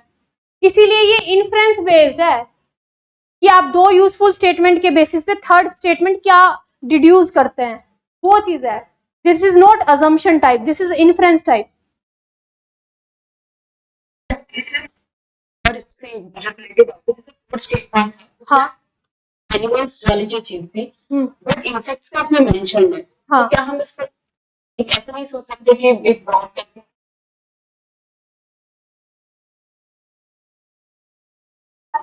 हमें सबके बारे में नहीं पता ना। देखो, जो इम्पैक्ट है वो खाली ग्रासलैंड पे हो रहा है, एनिमल्स पे क्या है, इनडायरेक्ट इम्पैक्ट है। क्योंकि जैसे ग्रासलैंड पे इम्पैक्ट होगा, ग्रासलैंड्स कम होंगी, या उसमें रहने वाले जो या डिपेंडेंट पॉपुलेशन है वो कम होगी, उसके ऊपर इम्पैक्ट हमें पता है। लेकिन इन जनरल हमें इम्पैक्ट नहीं गिवन है। कभी भी जो हायर सेट है, मतलब जो एक बड़ा ग्रुप है, उससे आप छोटे ग्रुप में डिड्यूस कर सकते हो, लेकिन छोटे ग्रुप से हायर ग्रुप में आप नहीं जा सकते। ये आप सिलोगिज्म में भी पढ़ते हो। वही वाली चीज यहाँ पे सिलोगिज्म में भी हम इन्फ्रेंस ही निकालते हैं एक तरीके का, तो ये भी यहाँ से ऐसे निकलता है। देखो, अजम्पशन में क्या होता है, आपको मतलब आप एक अजम्पशन का मतलब होता है पूर्व धारणा। आपने पहले कुछ सोचा और आपने फिर वो कॉम्प्रिहेंशन पढ़ा, वो उसमें करेक्ट हो गया, प्रूव हो गया, वो चीज है। इन्फ्रेंस में क्या होता है कि आपको कुछ स्टेटमेंट्स दे रखी है, यूजफुल इंफॉर्मेशन दे रखी है, उससे आप थर्ड यूजफुल इंफॉर्मेशन क्या निकालते हो, वो आपका इन्फ्रेंस हो। स्टिक टू पैसेज रहना दोनों में, हाँ दोनों में वहीं से निकलेगा। आप कोई थर्ड इनोवेशन नहीं कर सकते हो, समझ गए? जो निकलेगा वो पैसेज से ही निकलेगा और पैसेज से ही लिंक्ड होगा। एक्स्ट्रा आपको जीएस वाली नॉलेज में नहीं जाना है। नहीं, फिर वो प्रूव भी तो होना चाहिए। अगर वो पैसेज में प्रूव हो पा रहा है then it is okay. Passage में तो इम्प्लिसिट एक्सप्लिसिट दोनों हो सकता है, लेकिन वो पैसेज में प्रूव होना चाहिए। अगर वो हो पा रहा है तो वो फिर ठीक है, हाँ तो ठीक है, हाँ तो ठीक है बिल्कुल। पर वो एक्स्ट्रा इतना ज्यादा एक्स्ट्रा जाएगा नहीं, वो इतना होगा कि वो प्रूव हो। जैसे कि हमने वो सोइल इरोजन वाला करा था, उसमें अजम्पशन पूछी हुई थी। तो सोइल इरोजन क्या है, उसमें हमें पता है, एक्स्ट्रा जाएंगे तो हमें पता है कि ह्यूमन जो कोज है वो बहुत बड़ा कोज है सोइल इरोजन के लिए, तो वो अजम्पशन करेक्ट हो जाएगी इस हिसाब से। लेकिन पैसेज में कहीं पे भी वो मेंशन है ही नहीं, कहीं पे तो लिंक होना चाहिए ना उसका। तो जब वो लिंकेज ही नहीं है तो फिर जब तक लिंकेज नहीं होगा तब तक हम नहीं मानेंगे उसको। हाँ प्रूव होना चाहिए।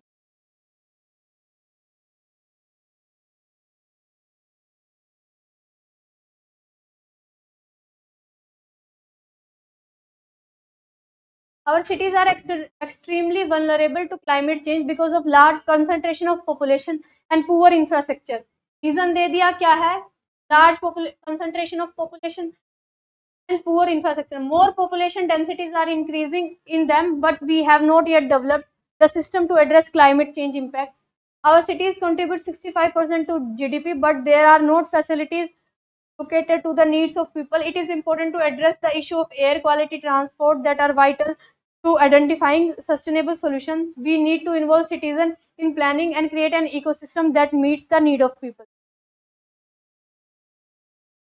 Our cities need to have well-defined administrative setup with sufficient autonomy.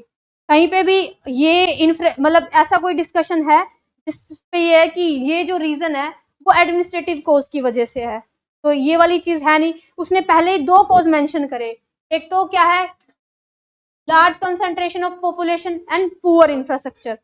Reason क्या है, एडमिनिस्ट्रेटिव रीजन उसने कहीं पे भी मेंशन नहीं किया, या फिर वो कहीं मेंशन कर देता कि the poor state of state administration, उसमें चाहे करप्शन इन्वॉल्व हो जाए या और बहुत सारी चीजें, या इनएफिशिएंट स्टाफ, इंजीनियर्स जो भी है तो ये स्टेटमेंट शायद सही हो सकता था, लेकिन इस केस में क्या है, सिर्फ 2 ही उसने कोज जो है गिवन है। Ever increasing population density is a hindrance to our effort to achieve sustainable development.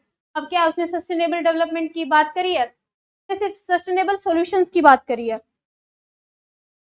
तुम और क्या है, to maintain and develop our cities we need to adapt sustainably related intervention, public private mode of development is viable in long term solution. उसने कहीं पे भी public private participation की क्या है बात ही नहीं किया। अब इसमें देखो कौन सी,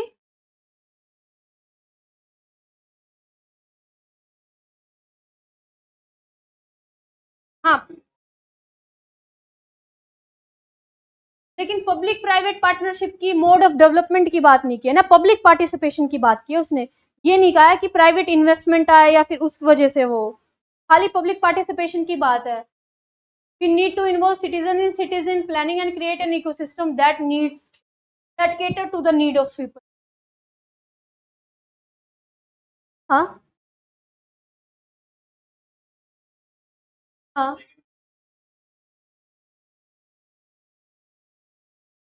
नहीं, इंडिया होने से वो नहीं आता है। आप जैसे इंडिया भी हमें पता है एक पॉपुलेशन डेंस कंट्री है। हाँ हाँ हाँ, नहीं नहीं, वो इंडिया स्पेसिफिक देखो, इंडिया में भी concentration high density of population तो है, ठीक है, लेकिन मेन चीज क्या है, पब्लिक पार्टिसिपेशन मोड की उसने बात नहीं करी है। जो कंटेंट है इंडिया के होने से चेंज नहीं होता है, ऐसे और भी वो आएंगे जहाँ पे उस चीज को होने से वो चेंज हो जाएगा, पर लेकिन इंडिया से उस पर डिपेंड नहीं करता है। वो हाई डेंसिटी ऑफ, वो हाई कंसंट्रेशन ऑफ पॉपुलेशन की जहाँ पे भी बात करेगा वहां पे ये स्टेटमेंट्स एप्लीकेबल, उस पर इंडिया आने से या यूरोप आने से कोई इम्पैक्ट नहीं है। हाँ, उससे इम्पैक्ट नहीं है।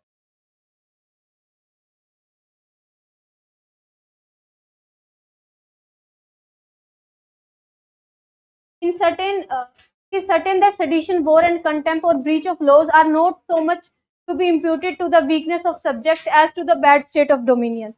ठीक है, एक कंपैरिजन है। For men not born fit for citizenship but must be made so. Side man natural passion are everywhere the same, and if the wickedness more prevails and more offences are committed in one commonwealth than in another, it is certain that former has neither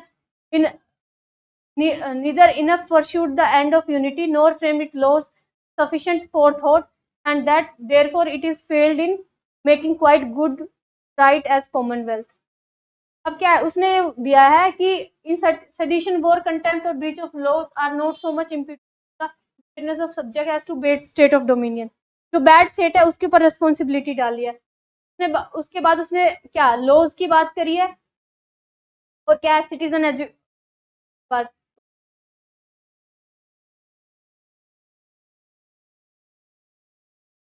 For men not born,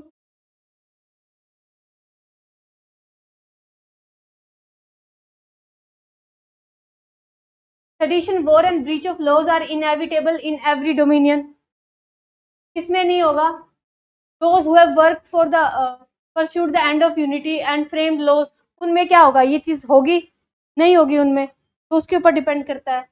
It is not the people but the sovereign who is responsible for all problems in any dominion. All problems के लिए तो नहीं है। The dominion is the best which pursues the aim of unity and has laws for good citizenship. के influence इसमें दिया है। It is impossible for man to establish good dominion. नहीं, अगर ऐसे लॉज फ्रेम करे जाए और गुड सिटीजनशिप के लिए वो करा जाए तो हो सकता है। अब क्या है, हाँ, ये मैंने एक रूल बना रखा है, आप ना ऐसे पैसेजेस को ब्रेक भी कर सकते हो। Reason for sedition, war, contempt more on bad state of dominion than wickedness of subject, ये एक मेजर स्टेटमेंट है इसके अंदर। सेकंड क्या है, Comparison of Commonwealth. Why such state? It is certain that former has neither enough pursued the end of unity nor framed those sufficient forethought. ये दो major statement है, इन्हीं से आपका आंसर आ जाएगा. तो आप ऐसे डिफरेंट पैसेजेस पे ये चीज ट्राई कर सकते हैं कि क्या मेजर स्टेटमेंट है जिनसे आपका आंसर, फिर वो आपको एग्जाम में भी हेल्प करेगा.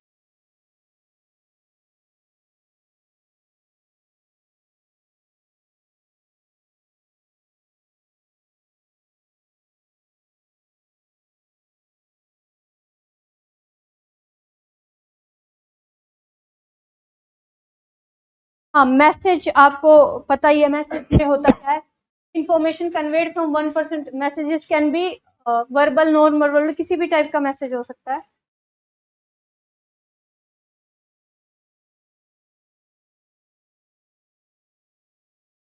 अब मैसेजेस बेस में क्या है, आपको उस जो भी पैसेज गिवन है उसका मेन आइडिया या उस पैसेज का पर्पस क्या है, वो क्यों ये पैसेजेस के थ्रू क्या कन्वे करना चाह रहा है, वो चीज आपको मेनली इसमें फोकस कर. Vast number of Indian citizens without bank accounts live in rural areas and are financially and functionally illiterate and have little experience with technology. A research study has conducted in particular area with electronic wage payments in Manrega are meant to go directly to the poor. It is observed that recipient often assume that village leader needs to mediate the process, as was the case under the previous paper-based system. Among household under this research study area who claim to have at least one bank account, over a third reported still receiving Manrega wages in cash directly from village leader. अब क्या है इसमें पूरे passage में अगर एक line देखें कि people lacking financial awareness despite digital solution.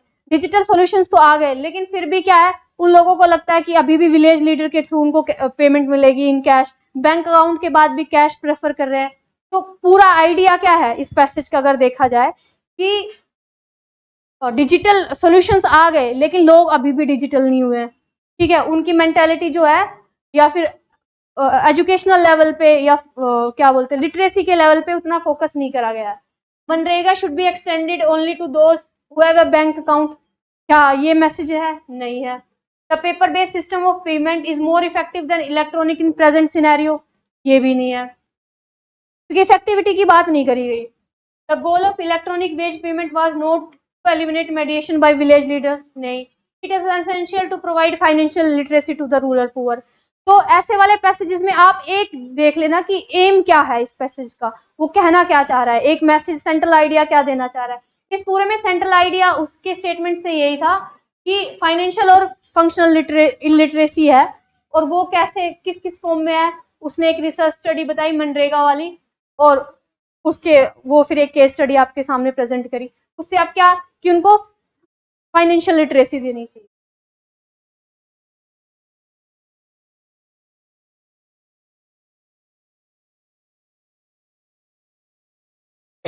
अब implied in the passage मतलब what is suggested in the passage.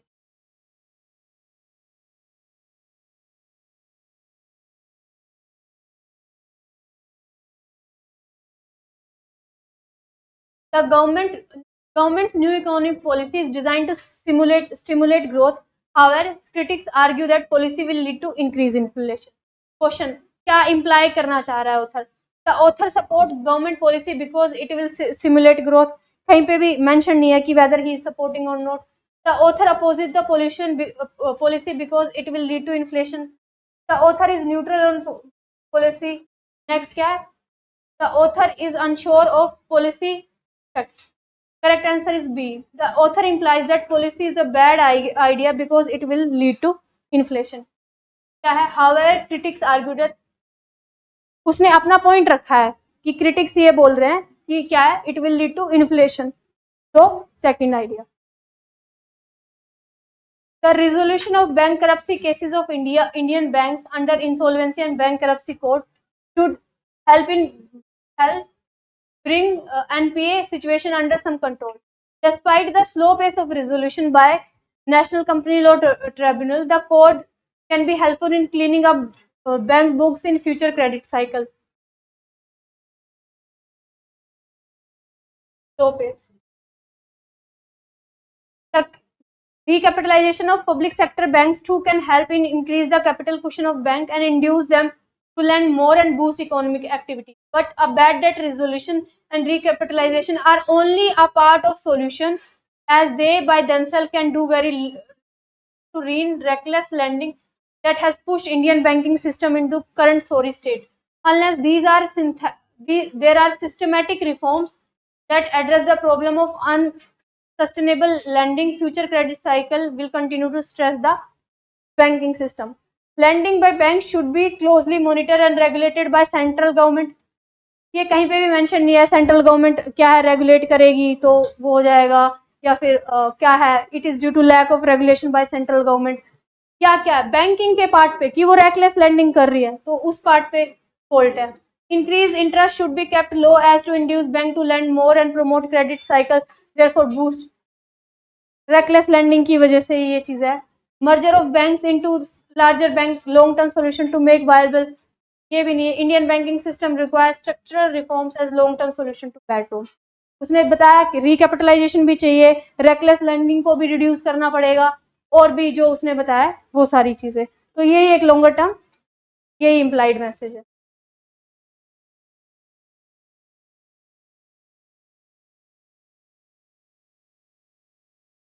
हाँ इसमें मेंशन नहीं बोल सकते इसमें बिकॉज वो तो क्रिटिक्स को ये स्टेटमेंट देखो ना आप हाउ एवर क्रिटिक उसने हाउ एवर लगा दिया बिकॉज क्या वो खाली लिख देता critics argued policy will lead to increase however वो इस स्टेटमेंट पे जोर दे रहा है he is including that statement in his narrative की ठीक है ग्रोथ इंक्रीज होगी पर लेकिन क्रिटिक का ये भी मानना है कि उससे इन्फ्लेशन इंक्रीज होगा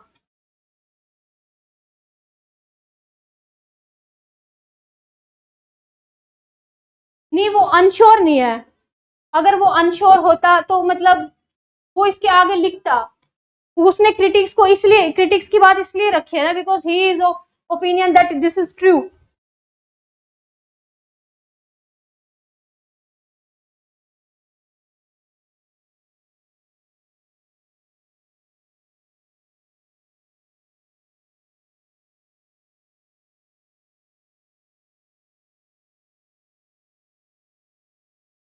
अच्छा कोरोलरी का अगर आप मीनिंग देखें वो होता है सिंपल एक्सप्लेनेशन या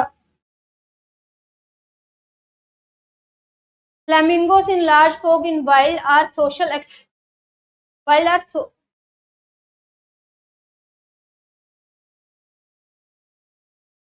social extreme loyal.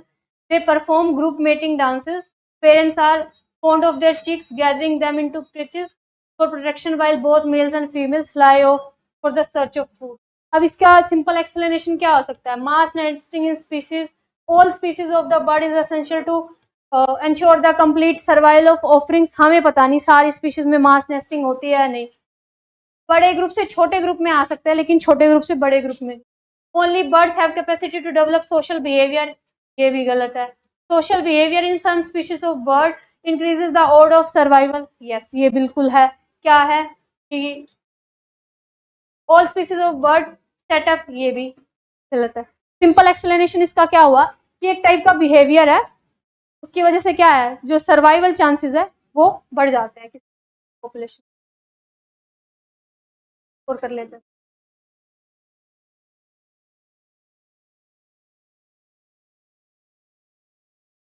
बहुत लोगों के लिए बहुत फास्ट हो गया होगा उसके कुछ वीडियोज है बहुत स्लो है जहां काउंटर क्वेश्चन बिकॉज अभी तुम काउंटर क्वेश्चन नहीं कर रहे हो जब काउंटर क्वेश्चन नहीं कर रहे हो तो ऊपर से जा रहा है कि हो क्या रहा है और कहीं ने पैराग्राफ्स भी नहीं पढ़े तो ऐप पर वो बहुत स्लो मोड में है और उनको देख सकते हो बिकॉज अभी ये सातों पैराग्राफ ना थ्योरी पढ़ी कईयों ने बस पढ़ रहे पहली बार ही तो उनके जो है एंगेज नहीं हो पा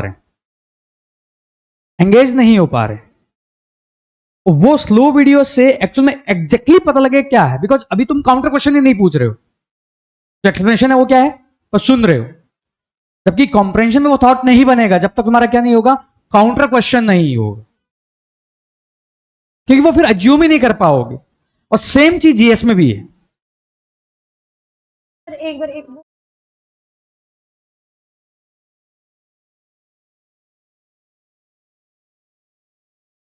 एक क्वेश्चन ऊपर में गड़बड़ हुआ।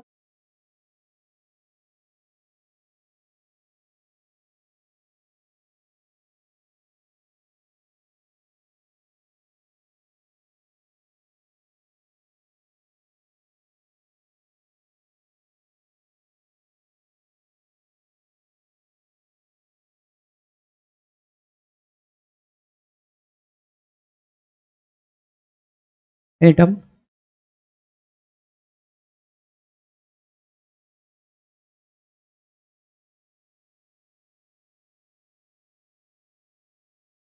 Pristine vegetation.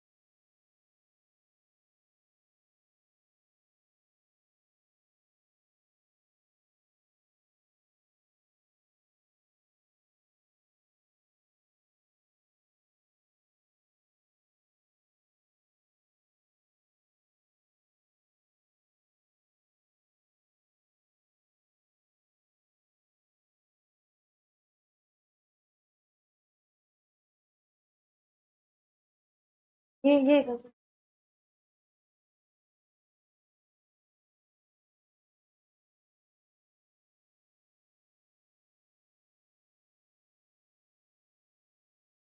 हाँ, इस वाले स्टेटमेंट में क्या था, monoculture hampers the survival of insect. हमें कहीं पे भी मोनोकल्चर के बारे में कोई वो नहीं है, ये स्टेटमेंट गलत है। Pollinators become scarce if cultivated areas are devoid of natural vegetation, ये यहीं से आ रहा है। प्रिस्टीन नेचुरल वेजिटेशन जो है वो इफेक्टिव उसके लिए रिक्वायर्ड है। Diversity in insect induces diversity in plant, कैसे आएगा? 80% ऑफ जो है हमारे जो फ्लावरिंग प्लांट्स है वो सारे के सारे क्या है, पोलिनेशन के ऊपर डिपेंड करते हैं। तो जितना ज्यादा डाइवर्सिटी ऑफ इंसेक्ट्स होगा, और उसमें भी मेजर क्या है, पोलिनेटर इंसेक्ट है, तो ये वाला स्टेटमेंट कहाँ से आ जाएगा? इसका आंसर होगा 3 और 4, और इसका आंसर इसमें थोड़ा गलत दिया हुआ है। हाँ,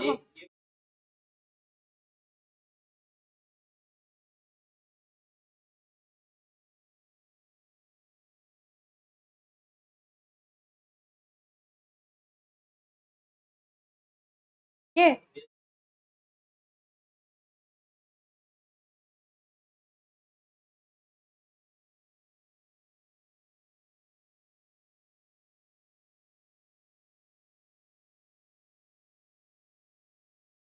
ये सर्वाइवल ऑफ इंसेक्ट को हैम्पर कैसे करती है, ये हमें नहीं पता ना। इसके अंदर मेन चीज ये है कि how it hamper the survival of in diversity पे इम्पैक्ट पड़ेगा ऑफ कोर्स, पर इंसेक्ट के सर्वाइवल पे वो वाली चीज मुझे क्लियर नहीं हुई है इसके अंदर। मेरे अकॉर्डिंग इसका आंसर डी होना चाहिए, एक बार इसको चेक कर लेना। आंसर डी है। इसका आंसर डी होना चाहिए, डी है, क्योंकि survival of diversity of insects की बात है, पर वो सर्वाइवल ऑफ इंसेक्ट पे कैसे हैम्पर करेगा ये नहीं पता, क्योंकि 80% of flowering plant including animals, birds and mammals, but pollinators are main pollinator insect है। तो इंसेक्ट के सर्वाइवल पे वो मोनोकल्चर डाइवर्सिटी पे ऑफ कोर्स इम्पैक्ट पड़ेगा कि डाइवर्सिटी एक टाइप की उससे, पर सर्वाइवल का मुझे उसके बारे में थोड़ा आइडिया नहीं लगा। ये दूसरा तो मेरे हिसाब से गलत होना चाहिए। Answer is D. डी है, वो बुकलेट में गलत है। हाँ उसको करेक्ट करा। ठीक है, ये कॉम्प्रहेंशन का अभी थ्योरी पार्ट है। एक्चुअल में एक बार बुकलेट हिंदी इंग्लिश में पढ़ लेना, उसके बाद एक और सेशन हम 2023 के जो पेपर्स हैं वो कर लेंगे। और अगर कोई डाउट है कोमल से, कोमल अगर किसी को और पूछना है कुछ तो पूछ सकता है, बिकॉज कुछ वीडियोज और हैं ऐप पर, वो मैं यूट्यूब पे अवेलेबल करवा देता हूँ। एक बार मैं 2023 वाले जितने भी आए थे उनका भी एक बार वो ले लेंगे एक सेशन 2023 के, ताकि उससे बेटर आइडिया हो जाएगा 16 जून से पहले, क्योंकि उससे कॉम्प्रहेंशन का आइडिया हो जाएगा। कॉम्प्रहेंशन का एक बार बुकलेट पढ़ोगे, वापस वो कुछ वीडियोज हैं 3 और, उनको अगर देखोगे तो एक्यूरेसी इंप्रूव होगी। बिकॉज हम कई बार क्या करते हैं, जीएस का नॉलेज कहां लगा देते हैं, सीसेट पर, और वो हाउ पार्ट पर हमें वर्क करना है। मैं कह रहा हूं करना है, करना नहीं है, हम उसके चक्कर में क्या कर रहे हैं, पैराग्राफ लगा भी रहे हैं, पर हमें यही नहीं पता है कि करना कैसे, हमें अंडरलाइनिंग ही नहीं पता है। बिकॉज आज का लेक्चर बहुत फास्ट हो गया था, बिकॉज सारे कॉलरली एक साथ डिस्कस हो रही थी। अजम्पशन यह था कि बुकलेट पढ़ी हुई हिंदी इंग्लिश बोथ में, अगर कोई और डाउट है तो पूछ सकते हो, इसकी जर्नी को लेकर जो भी है। कोमल, पूछो किसी को कुछ पूछना है तो। क्या गलतियां करी थी? मुझे कोहर में आने से पहले आंसर राइटिंग 0 आता था, मुझे पता ही नहीं होता था कि क्या लिखना है क्या नहीं। पर उसके बाद मतलब मैं बहुत स्केप्टिकल भी थी कि मतलब कि क्या है, सच्ची में कुछ सिखाएंगे या नहीं सिखाएंगे। फिर मैंने 2 महीने की क्लासेस ली थी, एक्चुअल इंसिडेंट है ये। फिर वो 2 महीने की क्लासेस के बाद मैंने कोई क्लासेस नहीं ली। उन 2 महीने की क्लासेस ने मेरे ऊपर इतना अच्छा काम किया आंसर राइटिंग को लेके। तो हाँ, मतलब आई थिंक कोर की आंसर राइटिंग मेरे हिसाब से मोस्ट अमेजिंग चीज़ है, जो मैंने पर्सनली ऐसे ली भी हैं और मुझे बहुत हेल्प भी करी है। मतलब मेरी आंसर राइटिंग उसी वजह से, वरना मैं उससे पहले टेस्ट सीरीज लिख रही थी। 20 क्वेश्चन में से मुश्किल से 11 या 12 क्वेश्चन हो पाते थे 3 घंटे में मेरे से। मेरी स्पीड भी एकदम खराब थी और उतना अच्छा एनालिसिस भी नहीं हो पाता था। पर लेकिन वो सबसे अमेजिंग चीज़ थी। मैं शुरुआत में थोड़ा सा खुद भी ये थी कि पता नहीं यहाँ पे भी वेस्टेज ऑफ मनी तो नहीं होगा, लेकिन फिर वो ऐसा हुआ नहीं। वो 2 महीने की क्लास ने एकदम असर दिखा दिया। एक और चीज,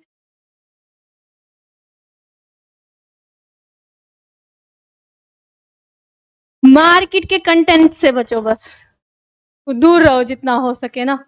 न्यूज़पेपर, हाँ, न्यूज़पेपर पढ़ो, बेसिक्स जितना भी है वो बेसिक करो।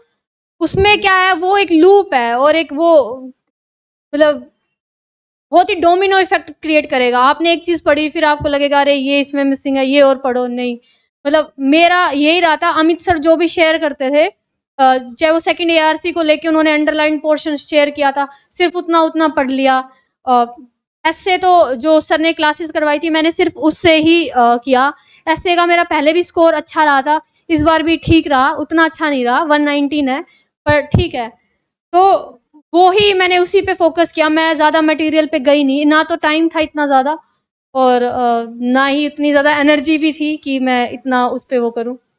पर हाँ, जो मतलब लिमिटेड अपना जितना हो सके रखना, एनालिसिस और रीजनिंग पे अपना जितना ज़्यादा हो ध्यान देना। चाहे वो क्वेश्चंस हो, क्वेश्चन जैसे सर ने बताया, क्वेश्चन की डिमांड कैसे मैच करनी है हर टाइप के। क्योंकि लगभग क्या होता है, अप्रोच क्या होती है, चाहे वो एक्सप्लेनेशन बोले किसी उसमें, या फिर किसी में क्रिटिकल एनालिसिस बोले, या सिंपल वो बोले, तो हमारा पैटर्न एक ही रहता है कि हम एक ही लैंग्वेज में पेपर लिख देते हैं। तो वो चीज़ अवॉइड करनी चाहिए मेरे हिसाब से, कि क्वेश्चन की आप डिमांड को मैच करें। एक्स्ट्रा ये नहीं कि 3 पेज भरने हैं कुछ भी भर दो, नहीं। Demand, if you match the demand you will get the score. Current affair के लिए मैं अमित सर को फॉलो किया था।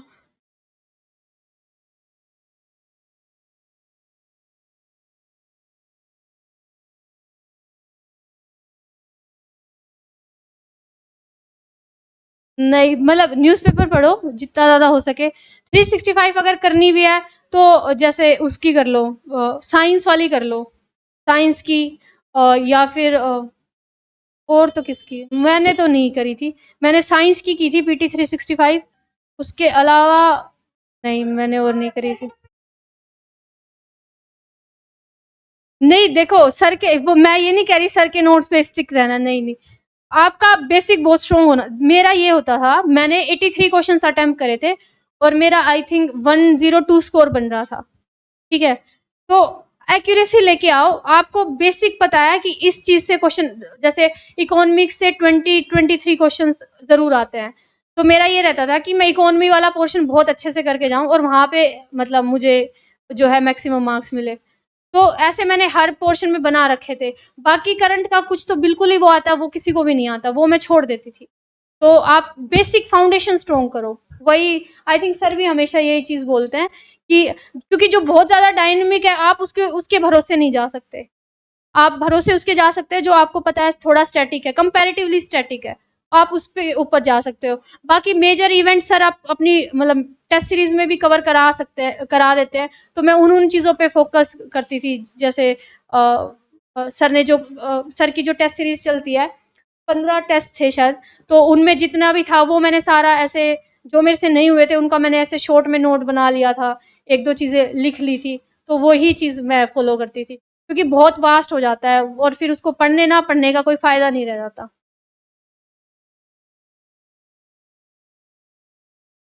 हम्म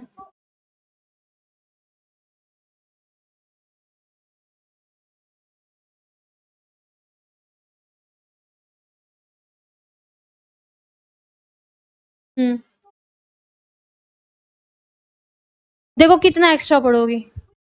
हाँ, तो उसकी कोई लिमिट नहीं है। आप अपना ये आप अपना इंश्योर करो कि कौन सा पोर्शन आपके स्ट्रोंग है, कहाँ पे। मतलब मेरा तो यही है कि मैं ये करके जाती थी, ये पोर्शन है और इनमें मुझे मार्क्स लेके आने हैं। मैं उसी हिसाब से जाती थी, क्योंकि करंट बहुत वास्ट है, नहीं हो पाता है, लास्ट में रिवीजन भी नहीं हो पाती है, तो कोई पॉइंट नहीं है उसके बारे में मतलब ओवर थिंक करने का, या फिर उसमें ओवर एफर्ट डालने का भी कोई पॉइंट नहीं है। वहां पे कुछ और ही आ गया, आप करते रह जाओगे, कुछ मतलब नहीं होगा। और वो करंट पूछता भी है तो बहुत कॉमन पूछता है या बहुत ही अनकॉमन पूछता है जो किसी को भी नहीं आता। तो उसका मुझे ऐसा लगता है उसमें एक जरूरत से ज्यादा एफर्ट डालने का कोई पॉइंट नहीं है। आप न्यूज़पेपर पढ़ते हो तो आपको जनरल हैपनिंग्स पता होती है, एंटी डिफेक्शन लो न्यूज में आ रहा है, बजट की कोई टर्म न्यूज में आ रही है, तो वो चीजें आपको पता रहती है। उससे ज्यादा आप डेप्थ में जाओगे तो it would be a waste of time. हाँ हाँ, hello. Sai Kumar, many congratulations for securing 42 rank. Thank you. Question पूछो आप। तो आपने एनवायरमेंट के लिए कैसे जो कैसे कवर किया? एनवायरमेंट एंड इकोलॉजी के मतलब जो सर के नोट्स थे मैंने उन्हीं को पढ़ा था, क्योंकि इतना मेरे पास टाइम भी नहीं था, तो मेरे उससे कवर हो जाते थे। इसके अलावा जो 11th-12th वाली जो एनसीईआरटी के कुछ चैप्टर्स होते हैं लास्ट के, वो मैंने बेसिक स्ट्रॉन्ग कर रखा था, तो वही चीज मैंने कवर की थी। उसके अलावा जो करंट में मैप्स या प्लेसेस इन न्यूज रहता है वो आप कवर कर लेना। इतना आई थिंक काफी रहेगा एनवायरमेंट एंड इकोलॉजी में। इससे ज्यादा तो फिर किसी चीज में भी नफ नहीं होता है। हाँ, थैंक यू। आंसर देने के लिए मेरे से पहले सारे टॉपिक नोट्स बनाए थे क्या, या फिर किसी फाउंडेशन कोर्स था वो रिवाइज किया था? नहीं, मतलब मेरे कुछ टॉपिक्स के खुद के नोट्स थे, जैसे इंटरनल सिक्योरिटी हो गया, और जीएस3 के मेरे खुद के नोट्स थे, पॉलिटी के नोट्स थे, और इसके अलावा जो मटेरियल सर क्या थे, अंडरलाइन मटेरियल प्रोवाइड करते थे, जैसे स्पेसिफिक टॉपिक का इंटरनल सिक्योरिटी का ये पढ़ना है, डिजास्टर मैनेजमेंट का ये पढ़ना है, तो मैंने उन्हीं चीज़ों को फॉलो किया था और उसी चीज़ों को इम्प्लीमेंट किया था कि एक ही चीज़ को मल्टीपल जगह कैसे यूज़ करना है। वही आर्ट ऑफ आंसर राइटिंग में भी आता है आई थिंक। तो उसी को मतलब लिमिटेड पोर्शन आप ज़्यादा लेके चले जाओ, वहाँ पे इतना एग्जाम को और टाइम मैनेजमेंट में इतनी दिक्कत आती है कि आपको चीज़ें, आप इनोवेटिव कुछ पढ़ के चले जाओगे, आपको याद भी नहीं रहेगा। जो आपने यहाँ पे मल्टीपल टाइम्स लिखा होगा ना, वही चीज़ें आपको वहीं पे याद रहेगी, आप नया वहाँ पे नहीं बना पाओगे।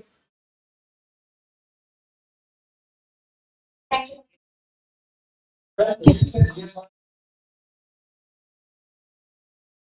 इसमें? हाँ। उसमें जो प्रेशर वो सर पहले भी बताते हैं, आगे से क्वेश्चन नहीं आते, बीच में से कहीं से भी स्टार्ट कर दो जहां से आपको आ रहे हो।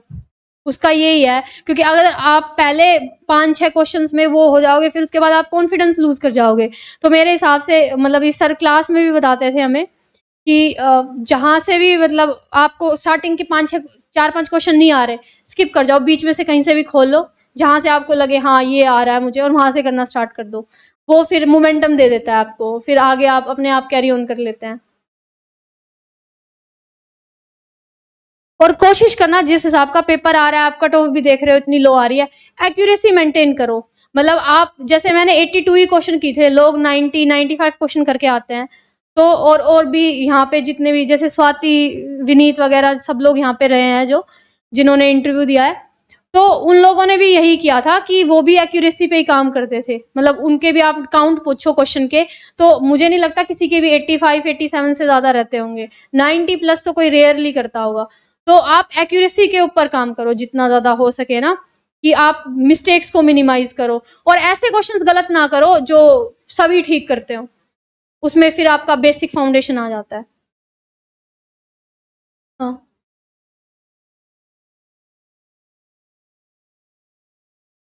हिस्ट्री के लिए कौन सा? स्पेक्ट्रम पढ़ी थी खाली, और बाकी एक आध क्वेश्चन जैसे जो करंट में रहते हैं वो सर टेस्ट सीरीज में दे देते हैं, मतलब जो जैसे कुछ टेम्पल वगैरह को लेके आर्ट एंड कल्चर वाले पोर्शन से जो न्यूज़ में आता है। तो हिस्ट्री मेरा उतना स्ट्रॉन्ग पार्ट है नहीं, मैं खुद ही ऐसे बता देती हूँ। और हाँ हाँ,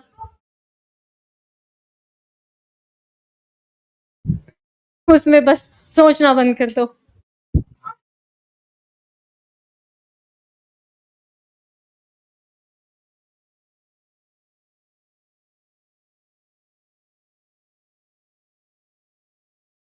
इसका तो सॉल्यूशन ये हो सकता है कि आप PYQ जितने हो सके प्रैक्टिस करो, फिर उससे आपको पैटर्न पता चल जाएगा कि किन क्वेश्चंस में आपको थोड़ा सा ऐसे अवेयर होने की ज़रूरत है, आप कौन से क्वेश्चंस गलत कर रहे हैं। जितने PYQs लगाओगे आपको एक पैटर्न पता लग जाएगा, आपकी मिस्टेक्स का भी पैटर्न पता लग जाएगा कि अच्छा आपने इन क्वेश्चंस में मिस्टेक करी, ये आपका सही हो सकता था। तो वहीं से आप अपना एनालिसिस करो PYQs से। Okay, thank you. 2023 के, बिकॉज ये सेशन भी अचानक था, शाम को 2 बजे था, बट फ्लाइट रीशेड्यूल हो गई थी और तुम लोगों के कारण ही यहाँ आई है, क्योंकि प्रॉमिस तुम लोगों को किया हुआ था कि वो क्लास लेगी, अदरवाइज इसका टाइट शेड्यूल था, क्योंकि कल तुम्हें 2 बजे का मैसेज आया था, बट फ्लाइट रीशेड्यूल हो गई है तो जल्दी। और वो वीडियो जो पहले की वो करना, एक्यूरेसी आएगी, बिकॉज ये ऐसा नहीं कि वो है, वो मतलब पिछले साल जो उन्होंने किया है उनका इंप्रूव हुआ है एक्यूरेसी, जो उस थॉट को अडॉप्ट करोगे, बिकॉज वो लर्निंग बाय डूइंग होगा। जैसे बाजार में चलता है कि रीड कर दिया हो गया, बट वैसा नहीं होगा यूपीएससी को, वो काम करना होगा। क्लियर? तुम्हारा होमवर्क है, और 23 के पेपर को तुम बचा कर भी रख सकते हो जब ऑफिशियल की आएगी, बिकॉज जो आंसर है उनसे वो यूपीएससी का थॉट करप्ट हो रहा है। जब वो आएगी तो उसके लिए तुम अपना अगर पेपर नहीं दिया तो बचा के भी रख सकते हो। तब तक 11 to 22 को क्या करो, प्रैक्टिस करो।